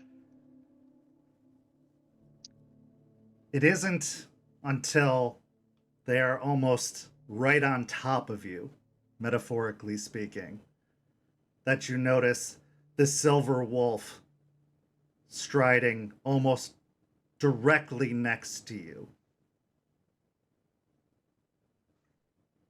Their form a bit larger than yours in feature. They keep pace with you, looking straight ahead, walking at about the same speed you are, maybe even a step slightly behind. Their attentive gaze sweeping around the surroundings until they eventually come to a stop, allowing you to walk a few steps ahead. Once you are about a full length ahead of them, they give a low growl, causing you to stop and turn. By the time you've fully turned, you see Charles in Hamid form, though he's not dressed in a full suit as usual. Instead, it's just the suit pants and a collared shirt, though the top couple of buttons are undone and the sleeves seem to be rolled up, standing in the woods.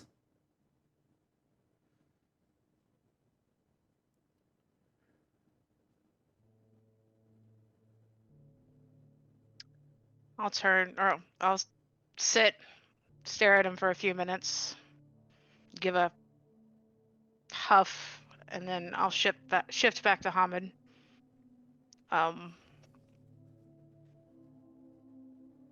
Dressed in like usual dedicated clothes, which is like a tank top and a pair of gym shorts and hiking boots. My hair is a tangled mess. There are very deep shadows under my eyes, and I look pretty pale.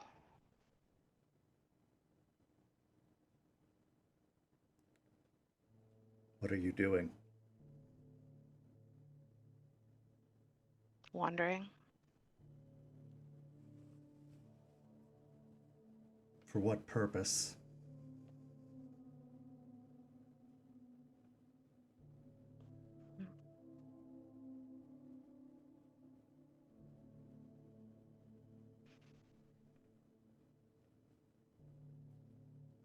Are you hoping that your enemies will find you, finish you off, put you out of your misery?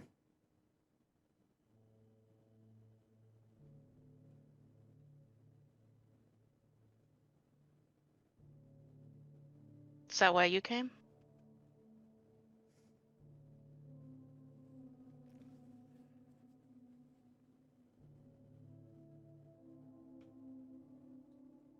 I came to put you out of your misery, yes, but not in the way you're thinking. I've been watching you for the last few days.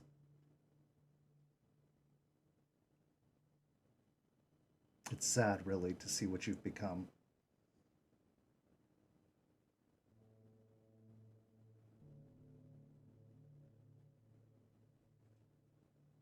But I can't say that I don't understand.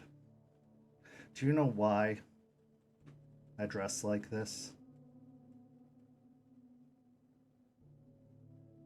Because you have expensive tastes? No. Though being born and raised in Connecticut, one might say that. But no. I was taught from a very young age that, much like wolves, appearances are everything.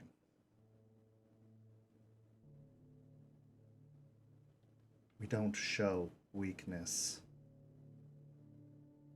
in any form to our prey.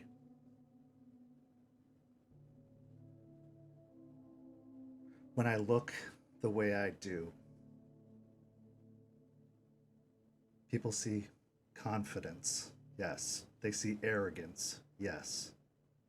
They see one to be feared, yes. No matter what is happening behind my eyes, behind my emotionless face, that's all I'm willing to let them see. Because I am going to control the narrative. What do you think your prey sees when they look at you now, malicious Jester?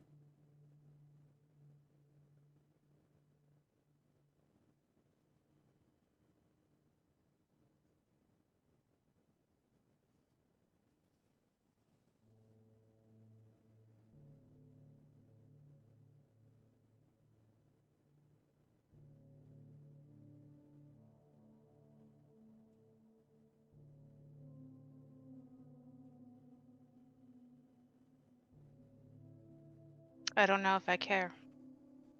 You should care. You didn't stop being Guru. You didn't stop being a warrior for Gaia. You didn't stop being a member of your pack. You didn't stop being a rebel. You didn't stop being a Black Fury. When you executed that boy. You didn't stop being.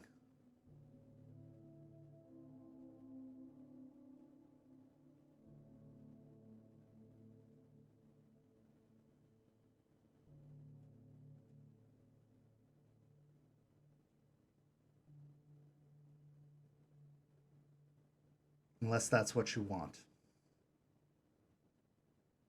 Because right now, what I see when I look at you is a broken, pathetic, lost, empty shell of a being. And that is what your enemies see also.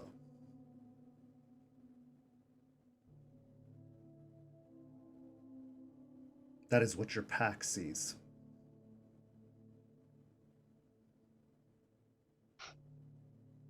I'm not saying you shouldn't feel. I'm not saying you shouldn't hurt. I'm not saying there isn't healing to be done. All of those things and more lie ahead.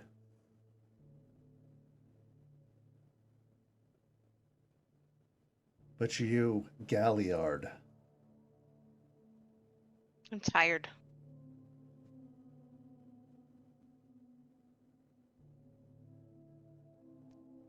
And what's the point?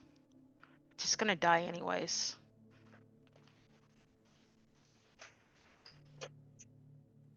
then make it worthwhile. Make the time you spent alive worth it. For who? You.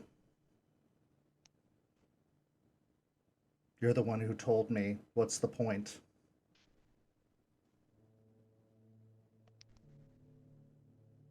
Why do all the fighting? What's all the fighting for, right? Why am I serving? I told you so others don't have to, others like you. But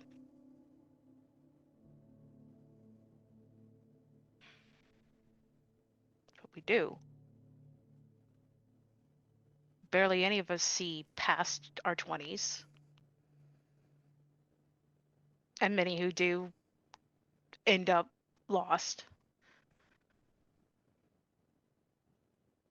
How does this keep going? How do we win?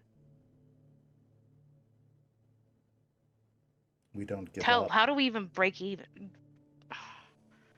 So we don't give up until we lose everything. Yes. And that's sustainable in your eyes. Losing Garu after Garu to either death or Hoglusk or Hirano. Would you rather the alternative? I don't see how, I'm starting not to see how we're not headed that way. So we should just give up. Bring about the end quicker. Let the suffering commence immediately. Surrender ourselves to the worm. I don't know. I don't know what to do anymore. What you're experiencing right now, that's what you would be giving to every living being on this earth. Would you condemn them to that? No. That's why we fight.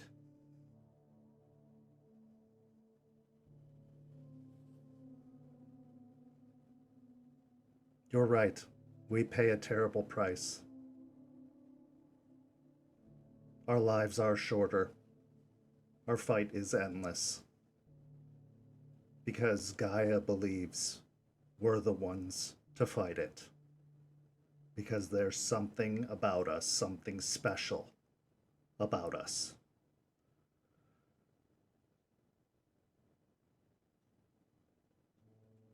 What that is, I can't say.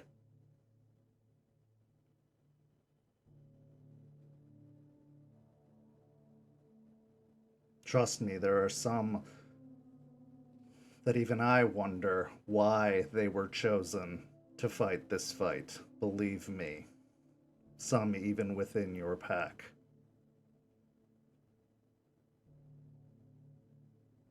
But they were. And for that, I do not argue.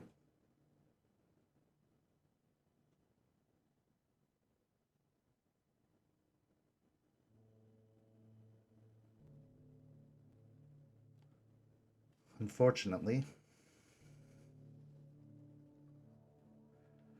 that is a matter that will have to be dealt with eventually. You know what they've done, don't you? I don't know how No. much you remember when you were in there. Nothing past that night.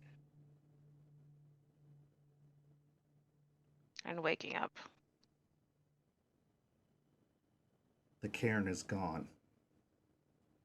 Grandmother Willow is dead.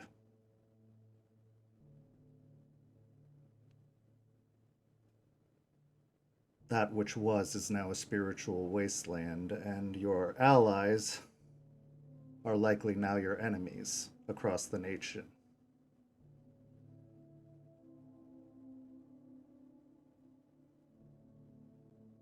And I am walking a thin line between ally and executioner. I'm hoping that it does not have to stay that way. Why? I want to believe in Aspen.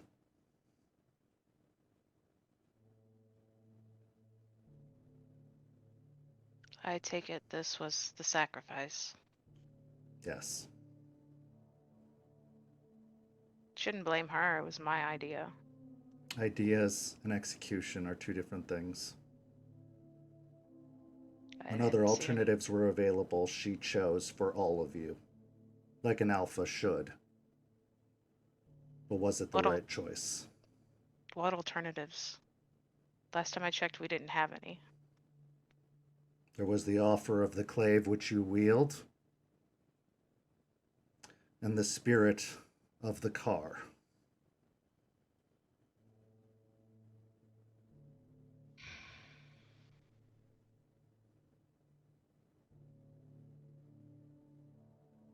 Instead, she chose to break the litany and her oath to the nation and to her pack.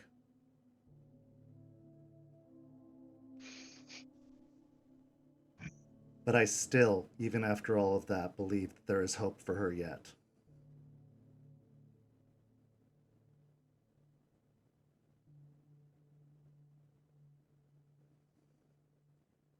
This is why we fight, Jester. If I can still have hope for her after all of that, you should still have hope as well.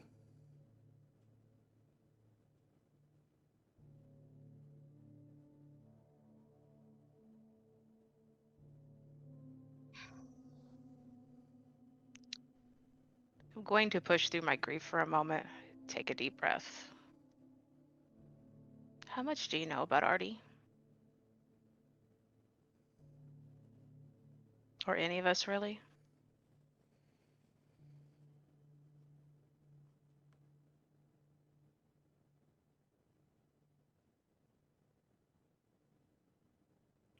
Only what I've observed. Artie is unquestioningly loyal to Aspen.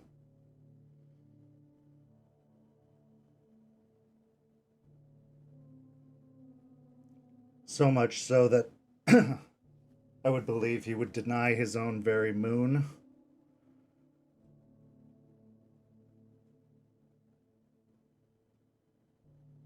He is what one would expect of a glass walker. I believe the woods would break him if he were forced into them.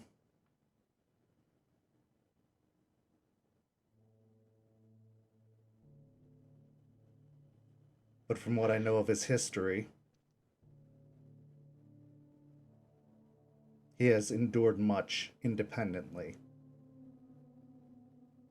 A survivor. Yeah. He changed shortly after the sept fell here. No one to guide him. In fact, that car, the spirit you call it, was his only friend, family member for probably a decade before we came. I think Aspen knew sacrificing her would probably destroy him.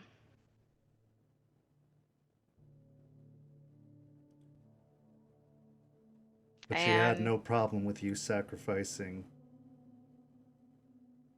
your connection.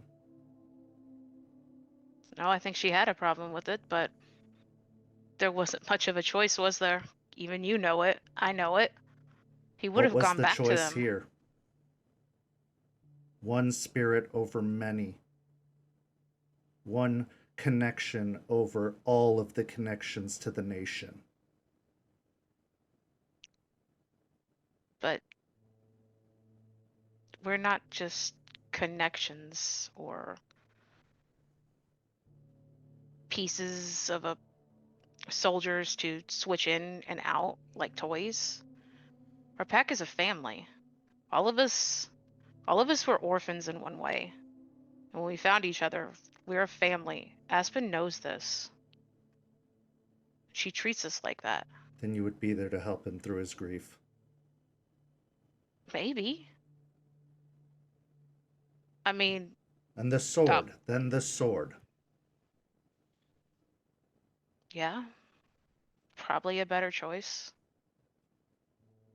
I mean, it's just a sword, right? It's a symbol, certainly. It's It's a more than just a sword in the eyes of many, but I'm not here to argue the logistics of the choice. The choice is made. I just want you to know what you're walking back into. And I'm even trying to that, make you understand why she made it. I understand why she made it. Do you? Yes.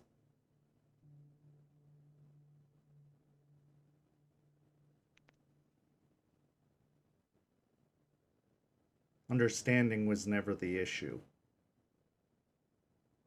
Her loyalty is to the pack first, to the nation second. Or that's the problem.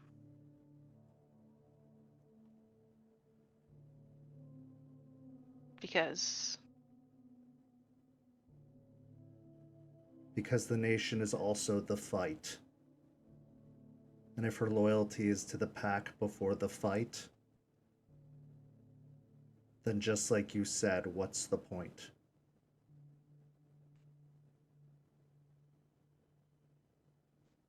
doesn't seem like much of a fight lately. Everybody's in their own separate ways.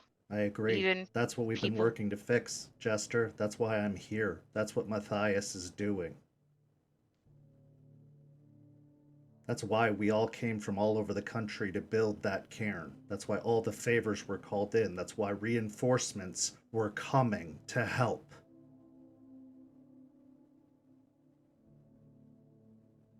We have reinforcements coming. Yes, and Aspen knew this.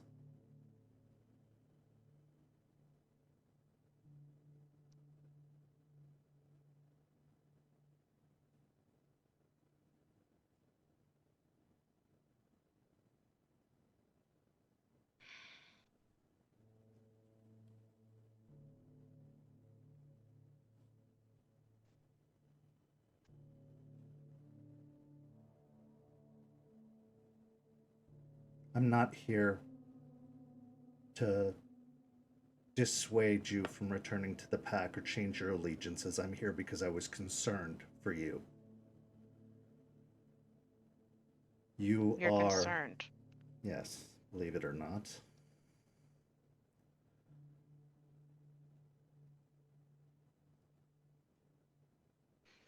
You need a shower, you need a good night's sleep, and you need to be the symbol that a Galliard should be. Even with all the hurt you feel inside. You need to show what a guru should be, what a Black Fury should be.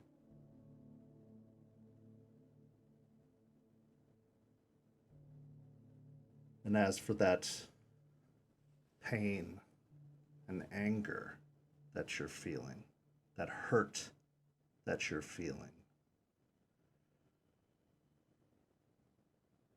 you have a fight to prepare for against a very deserving target.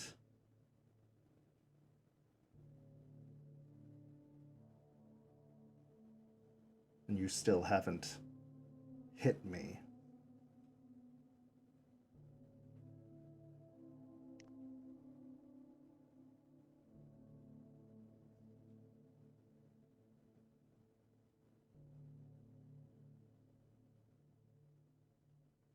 Fine.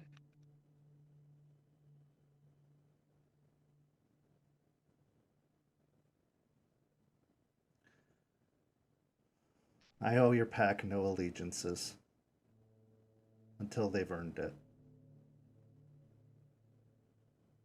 I've asked Aspen to show me something,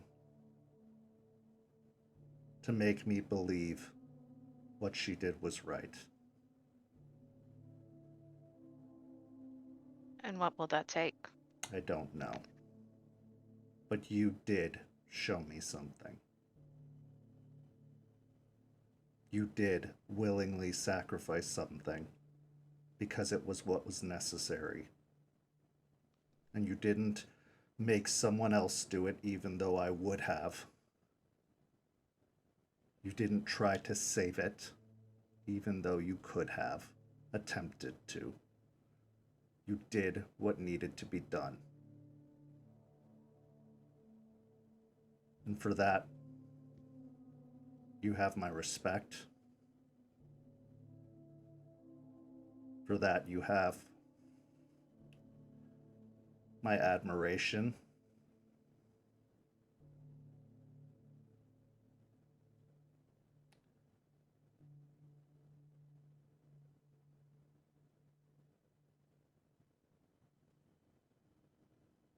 So you're coming home with me. And we're going to What? fix you up. I have a place to stay. You are not staying in a storage unit.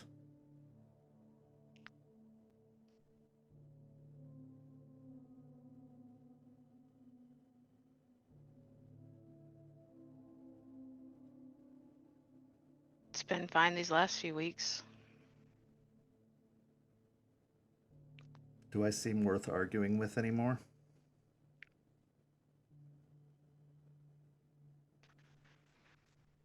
I'd like to roll insight on how hard it would be to argue with him. Go ahead. Am I minus to die? I think that he's probably sparked a little bit more fire in you. You seem to be a little bit more engaged. Okay. You've had a little bit more pushback in this conversation. Spend a willpower. 3 successes. He doesn't seem like he's going to take no for an answer, and he will probably physically take you. Yeah, that's too much effort. Fine. Fine. The car's waiting at the edge of the park. With that, he turns and starts to change into his lupus form. I'll change back into Lupus. Follow behind him. So you make your way to the car. Begrudgingly, you eventually climb in and make the drive to downtown Tampa, where you find yourself at a luxurious apartment, where you find a hot shower, a warm meal, a soft bed, and a few days of rest and reprieve, followed by rigorous training. The tears eventually stop coming as easily. It's a little harder to cry when there are bruises that cause a little bit more of a distraction. And while the pain won't go away for some time, purpose can often help bring focus. In our final scene of the night, we transition back to that very storage unit complex, where the pack reconvenes without Charles, although Charles does drop Jester off at the storage unit complex for a very important check-in and a very important arrival of an unexpected guest. But as everyone comes together, this scene is yours.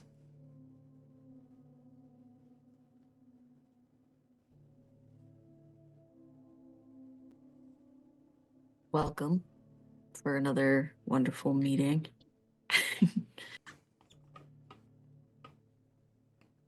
How There's a lot of horses in here, a lot of long faces. Like, what? I had a good week. Happy for you. Me too. What'd you do? Finalized the deal on the fertilizer, Aspen. That's a done deal. So that one's in the bag. any more information you gathered? Yeah, I got some leads on my various undertakings from Spud. It's not going to be as easy as I thought it was going to be, but we'll figure it out. Yeah. As far as the other thing, the reason why I did the whole thing, I guess he'll get back to me. So I mean, it was late night. He went with me. It was fun. Good. That's wonderful. Well, I guess that should lead me into my main point today. The cairn. Cairn's gone. Cairn is a problematic on multiple fronts. We're going to have issues with the nation, issues with Charles, but that's fine. We've got a lot of work to do to pull back their ire, I guess you could say, and it's going to take a lot of work. So we've got to sort of be on our best behavior. She makes eyes over to Lucas, smiles. Best behavior, and I'll give you an exception of best behavior, meaning don't get caught doing something stupid. I can at least give you that much. Thank you. But we've got to really crack down and start making moves and show that we've got something to give here.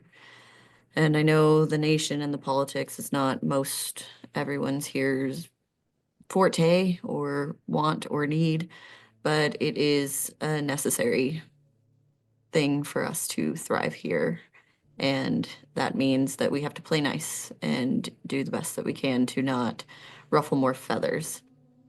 I know we're going into potentially Bloody Mary issues. We've got to get that all cracked down so we can at least show that we're getting things done here.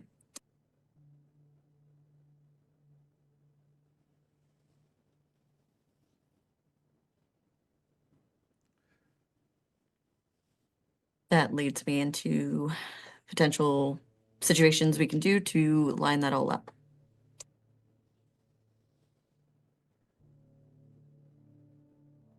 At this point, I would like everyone to make a wits and awareness check. Still at 2 rage, right? Still at 2 rage.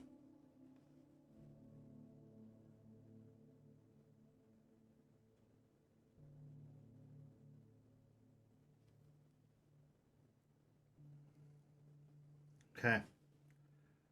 Aiden and Lucas, you're the first to hear it. Jester, eventually you, and then Aspen finally, when it becomes impossible to ignore.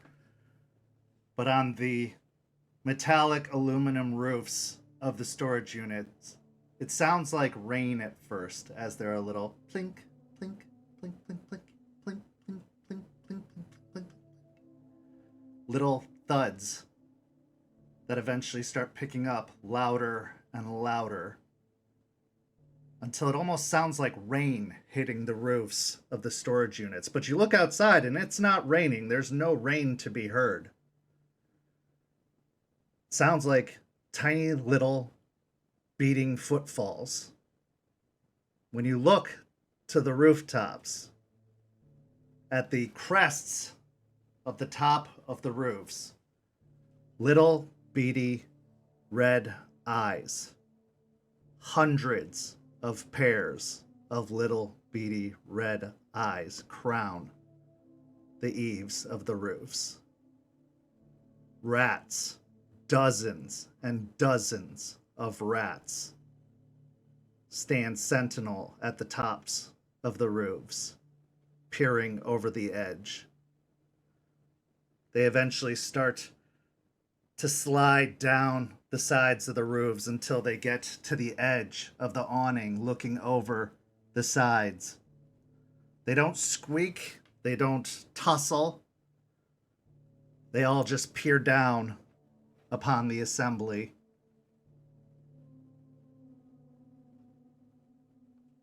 Eliza looks up to the gathering, then looks over at Jester. I believe your messenger has a response for you, if you are of a mind to hear it, though I don't think they care if you are or not. Let's hear it.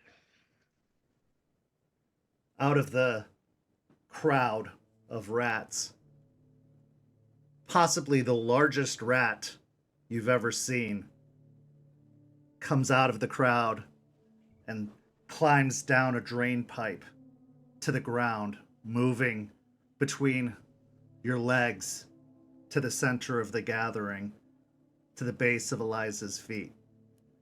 It sits back up on its hind legs, looking up at Eliza, and Eliza leans down and holds out a hand, allowing it to climb up her arm and up onto her shoulder. Its long tail kind of tangles around her neck. And after a moment, she drops her head down, letting her hair dangle in front of her face, her shoulders kind of going limp for a moment. And then her head twitches a couple of times. Go ahead, Jester. Oh, I was just gonna say I'll step forward and like kneel in front of her and wait. And then as she looks up, Eliza's face twists, her nose starting to kind of twitch, her lips curling in a weird, almost feral appearance. Well, quite the gathering you have here. A home away for home for the homeless, eh? Much like my own, it seems. We have a lot more in common than I thought, as of late. It would seem so. It's good to speak with you again, Rat. Perhaps, perhaps not.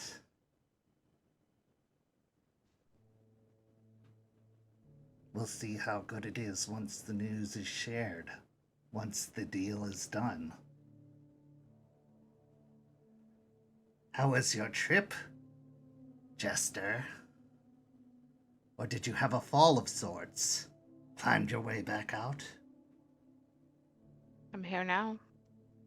So yes. Yes, you are. Very strong. Strong indeed. Many don't make that climb. I had help. Sure, we'll call it help. So, I have news. much news. As long as you are willing to still uphold your end of bargain. I am. You have to stay alive to uphold your end. I was almost worried when you fell that you weren't going to be able to do it and the news was going to be wasted. Don't do that to me again. I've already promised someone that I'm going to stay alive, so I'll uphold the bargain. I'll still be alive. Good. I found her. Trixie, that one is. The one you call Mary. Bloody Mary, quite contrary. She of the high seas, both past and present. An immigrant of sorts. Can't break old habits, it seems. She likes ships. Found herself quite a good one. Helps her stay on the move, stay hidden. Not quite where you'd expect to look. Keeps her back covered. Keeps her options available if she needs to leave all of a sudden. Down at the harbor, the shipping district. That's where we found her. Hiding out in a bit of a foul mood, it seemed. Longing for days of old. Feelings of the past, she was. Bit of a sentimentalist. Strange to see among the old ones. They've often forgotten. But not her. She still remembers, still longs for days of the past. Bit of a temper that one has, though. Not surprising. A large shipping boat. Gigantic in nature, hard to miss, often stays there.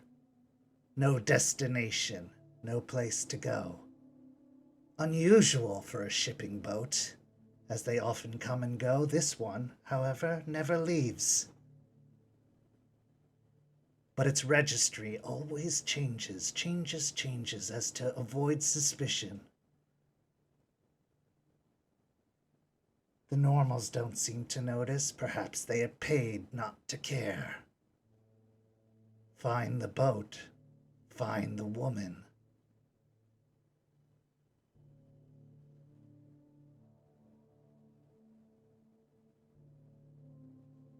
Does the boat have any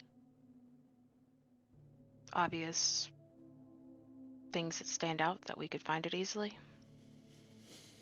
A border, black as night. Stripes, red as blood.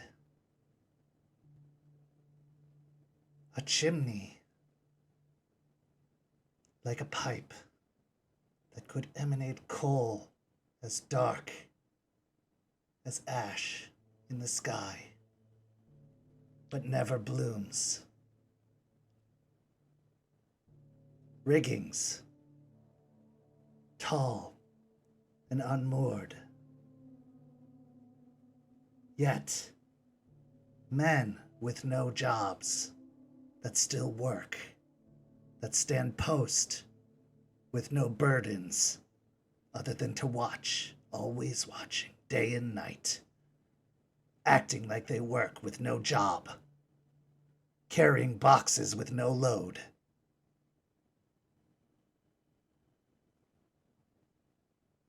Preparing packages with no destination.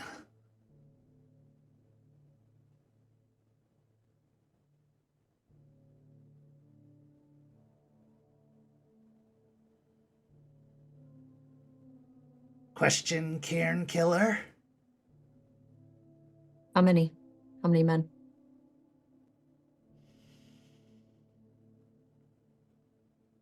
When we visited, or always?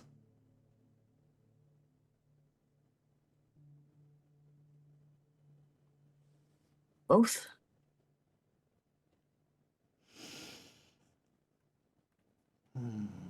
when we visited, there were 12. Always there are hundreds.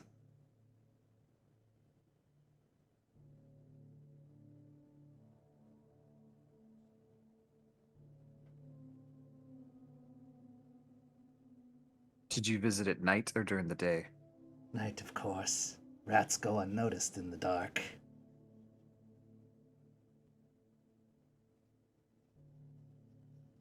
Though during the day, it's more likely to arouse suspicion. The shipping ports are very heavily trafficked, you see.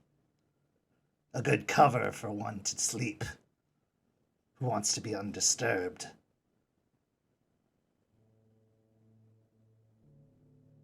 You said it never moves? Never moves. Which dock is it? You said the harbor. If it's pointed at a dock, which dock is it? I'm not going to do all your work. That wasn't the deal. That's fair. Where was she specifically on the boat? Down below, deep, deep in the bowels of the ship. I think the kidney?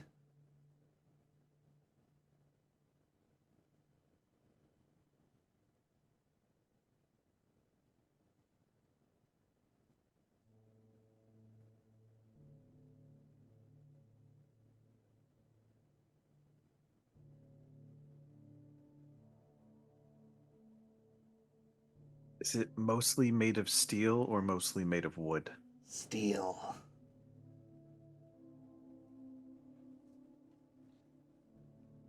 Did you She get a may good be look? sentimental, but she's not stupid. Wood burns, as do they. Did you get a good look at these men? Anything that they were carrying?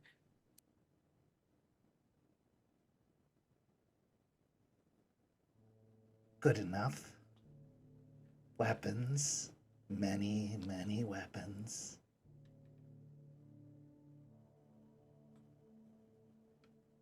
Were they wearing armor? Yes. I'll go to describe the armor that Leon was wearing. Something like that. Sure. Sounds like weaver work.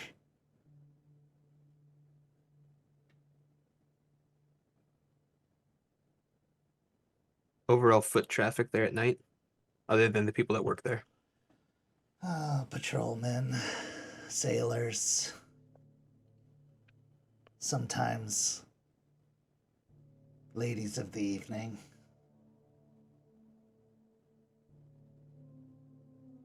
For the sailors. My kind of people. I'll tell you when you're older, Aiden.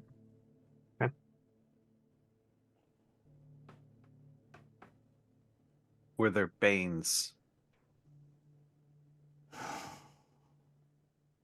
You know there were.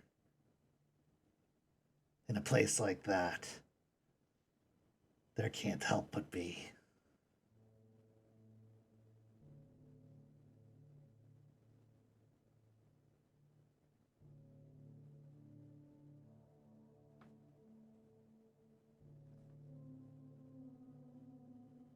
The one way on to the ship itself.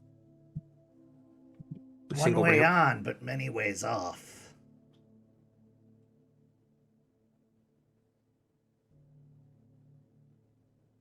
I mean, if we can swim, it's actually many ways on as well.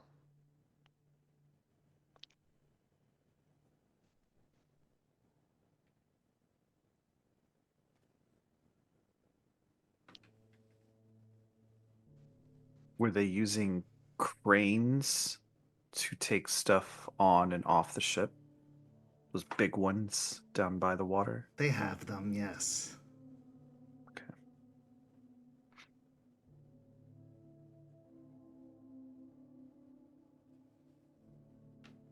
Did she have anyone that seemed to be a second or someone she worked closely with? Yes.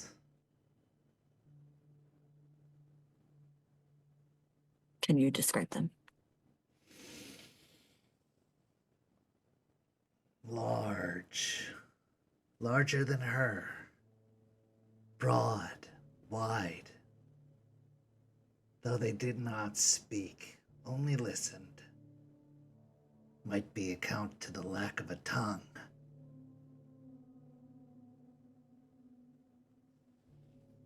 Big brute of an individual. Square head. Clean shaven. What you'd expect of a sailorly type. Tight sleeve shirt. Jeans. Wasn't wearing armor.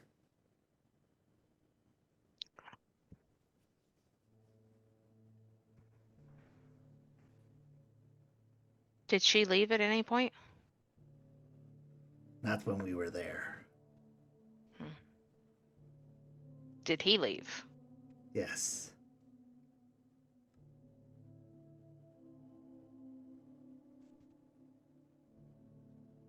Suppose you didn't follow him because that wasn't part of the deal either.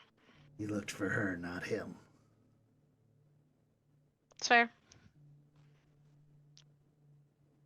She have any other visitors? She got a call.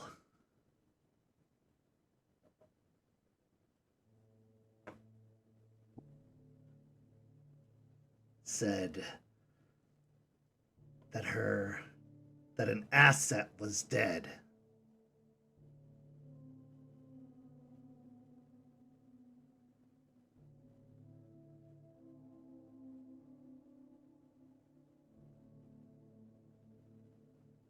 Though I think you already knew that.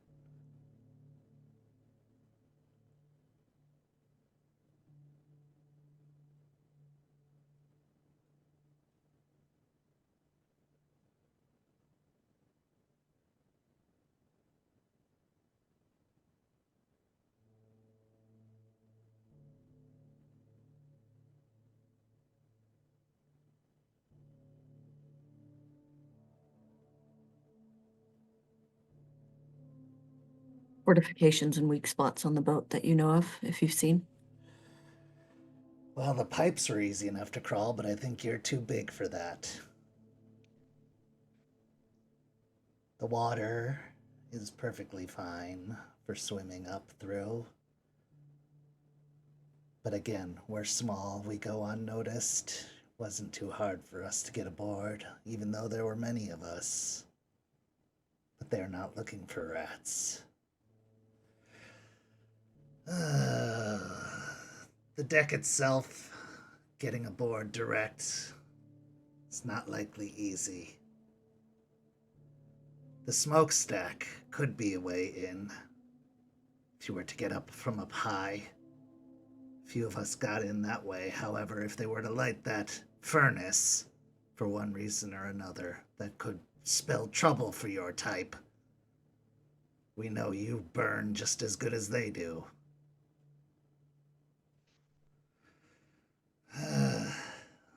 There are some window panels along the side.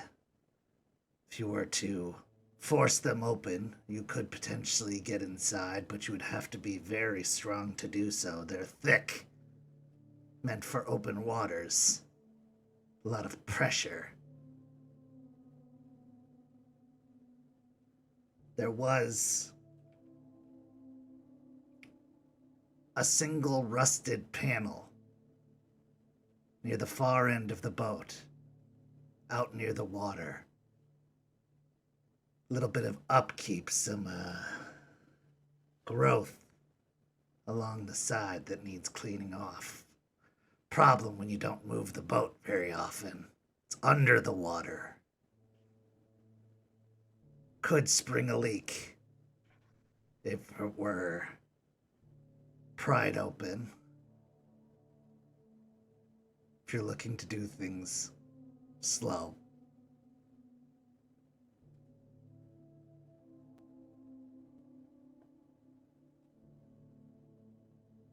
The docks are very, very secure. When you move as much through that area as this city does, it's a big export-import area. It's very, very tightly secured. A lot of money moves through there, and it's not just leech money. A lot of business interests. That's probably why she held up there.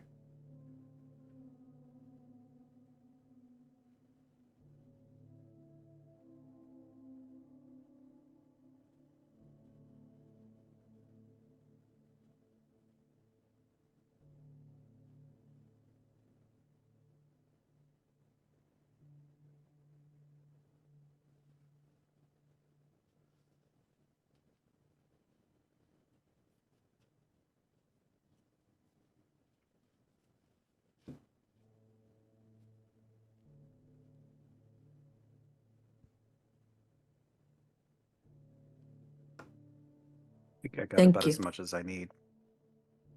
I agree. Thank you, Rat. Nod to them. Thank you. And I'll be waiting. They're coming.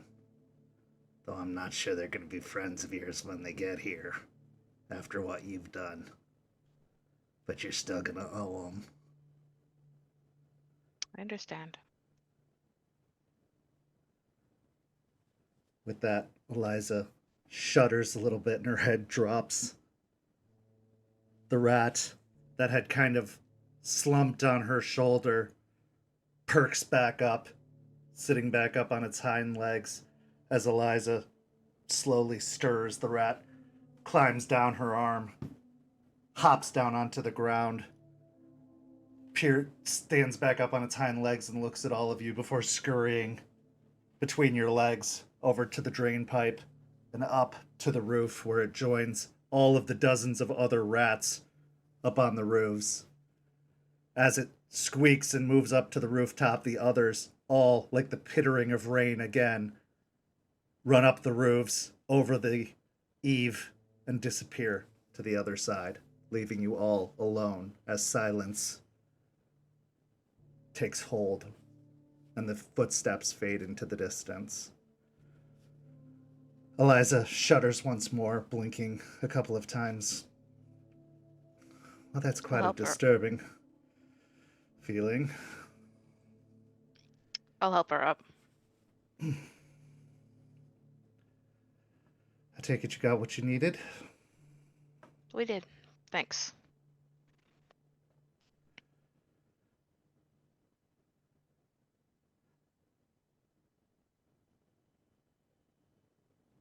Artie looks over to Aspen. So where do we go from here? Okay. All great information. And these are things we need to start thinking about before we get into what tactics we may use. I think scouting it out would be a good idea for Lucas and Aiden to take care of. We do have the holy water still kind of over our head. I don't know if that's something we still want to pursue. That is a question. It could give us a good advantage, but it could take more time than we're willing to take. So that is also up to the whole. Well, if I could make a suggestion, you and Jester are great with words, and I know Jester's been, and he already looks over at her with a weak smile, having a bit of a crisis of faith lately. Maybe you guys could see a preacher about some holy water. Like I said, that place might not hurt to go have a conversation. From what I've looked up, it's not the doom and gloom kind of place. It's more of a healing kind of place. And from what the message boards have said, it's kind of a miracle kind of place. So it might not hurt if the two of you went out there and just saw what there is to see. As for Aiden and Lucas, yes, they could go take a look at the docks. Just have some conversations, daytime. What's it to hurt? They blend in pretty well. At least Lucas can help Aiden blend in a little bit. Come on, man. Sailor stuff. You'd be Popeye lines, and I was gonna go buy a pipe. I knew it.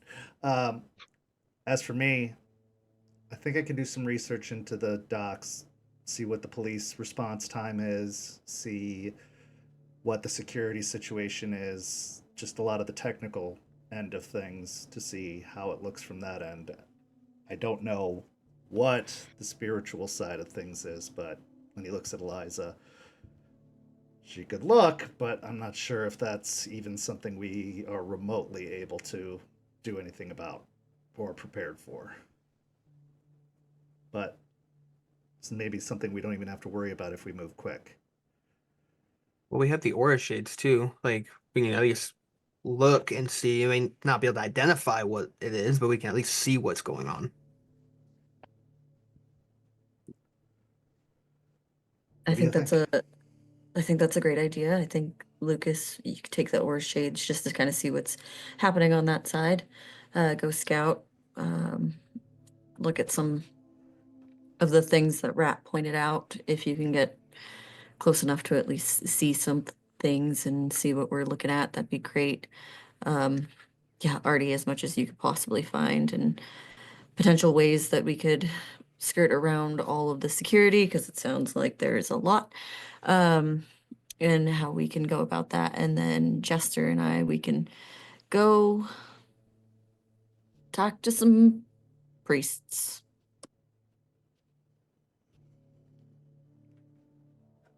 Sounds There's like a plan. something else. There's something else we should consider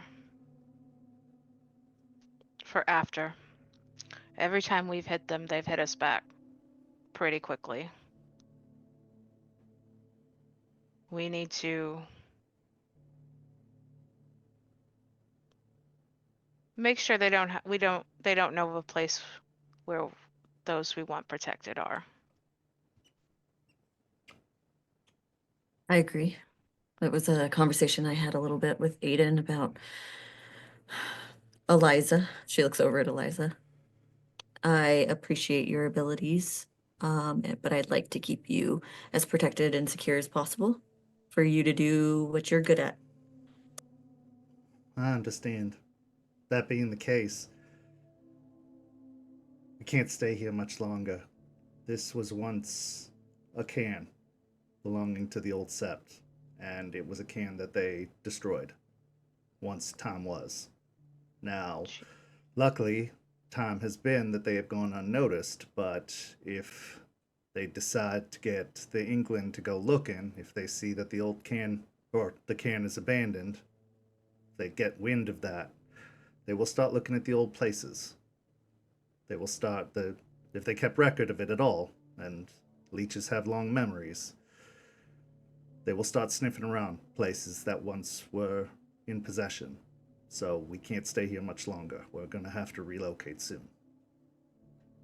We can use that to our advantage. Absolutely. If they're going to go exactly where we know they're going to go, then we set traps. Yep. I mean, it's obvious. He's 100% right. Jester knows they're going to come after us. So we know what's going to happen. If we know what's going to happen, we need to take advantage of it. Also, you should look after anybody that you don't have connected to the Cairns or the pack that you care about, because they will absolutely go after them.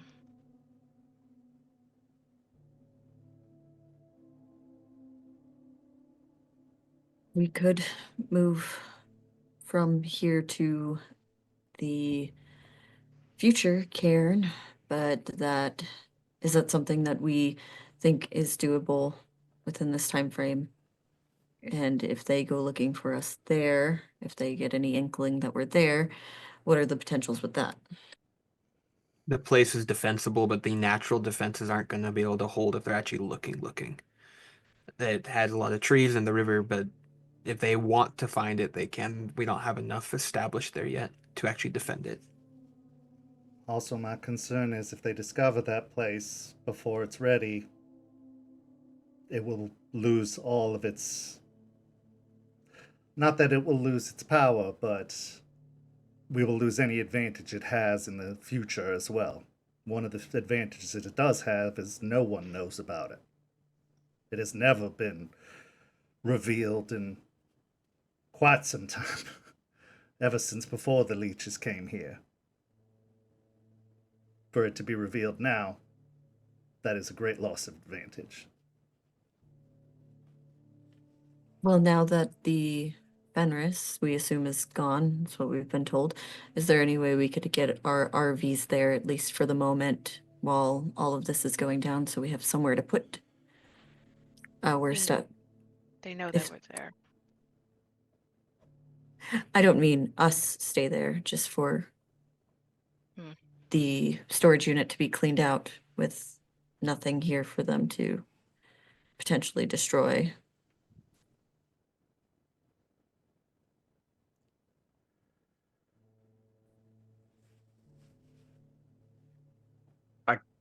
I might have a place. I'm not happy about using it, but I don't want to let that out here, and I want that to be a last resort.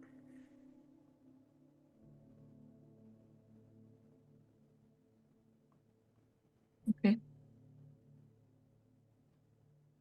Well, what we know for sure is that you guys will go look at the harbor.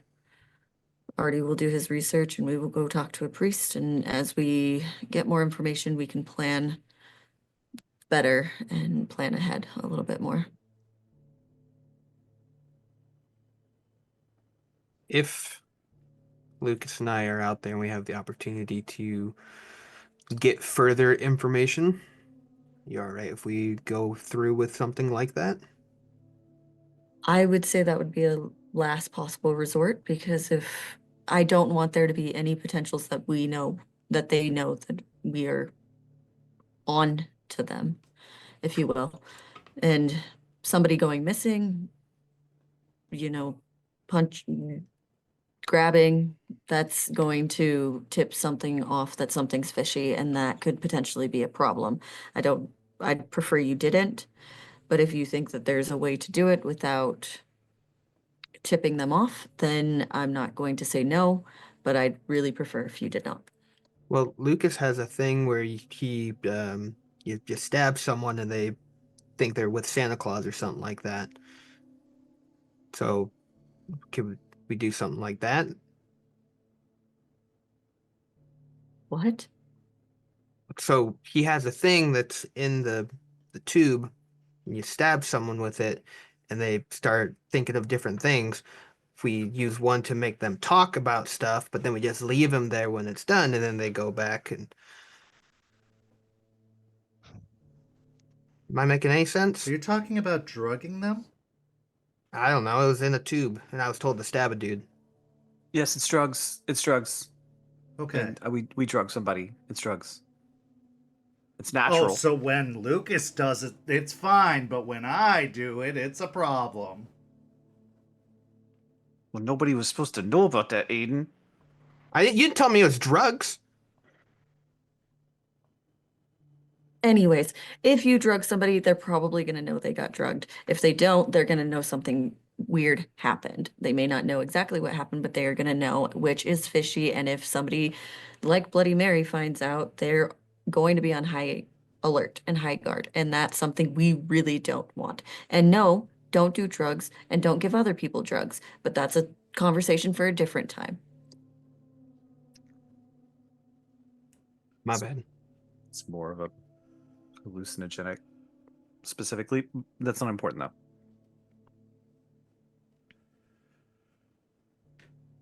Okay, so I will give you guys the address to the worship center. We'll get you guys set up to go to the docks, and we'll see what we can see, and then we'll reconvene and make a plan of attack, I guess, if it's even something we can do.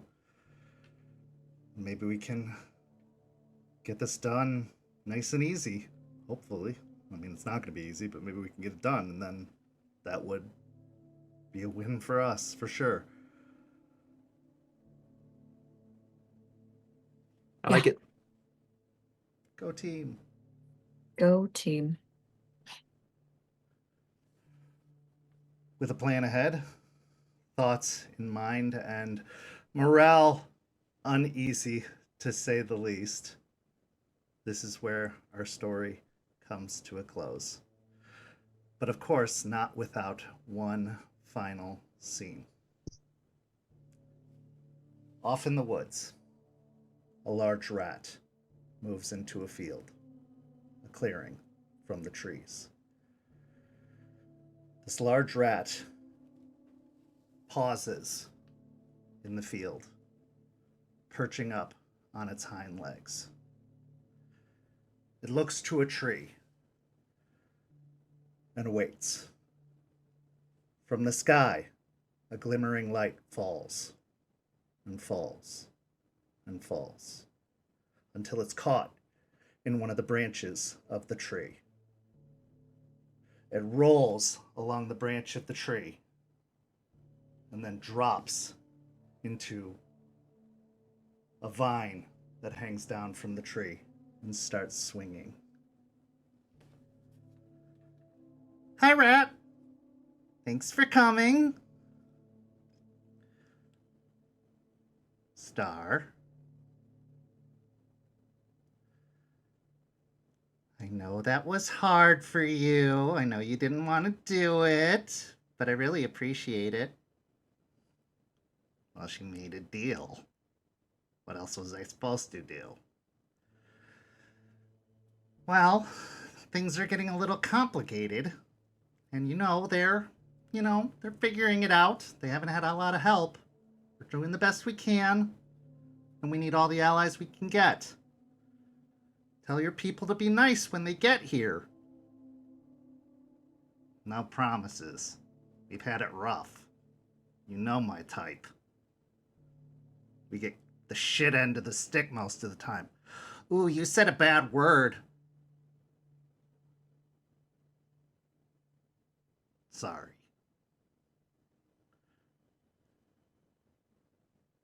I don't know.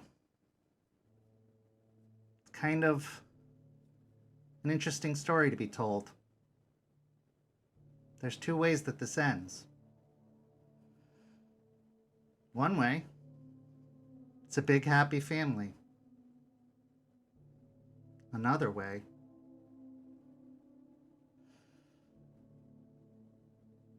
she looks up to the sky.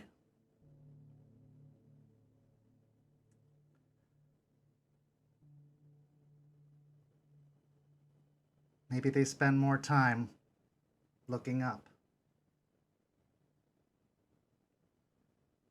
And that's where our story comes to an end.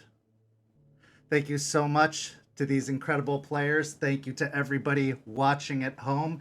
If you enjoyed tonight's story and you're enjoying the World of Darkness, come join our community at the Discord link listed in the description. You could be a part of St. Pete by Night. We have many tables forming all the time. We have new storytellers joining our amazing storyteller team, which means more opportunities for you. But we have one-shots, we have play-by-post, or we just have a pretty incredible community where you could come talk about the World of Darkness, as well as many, many other incredible nerdy things like Wicked has been a huge subject lately, if you couldn't tell from our darling Champ's introduction earlier tonight. So come join us. Also, go follow us on all of the social media, including Blue Sky. We went and signed up there, so go give us a follow and check out our follow lists on there where you can follow our amazing players as well as other crazy content creators from the World of Darkness.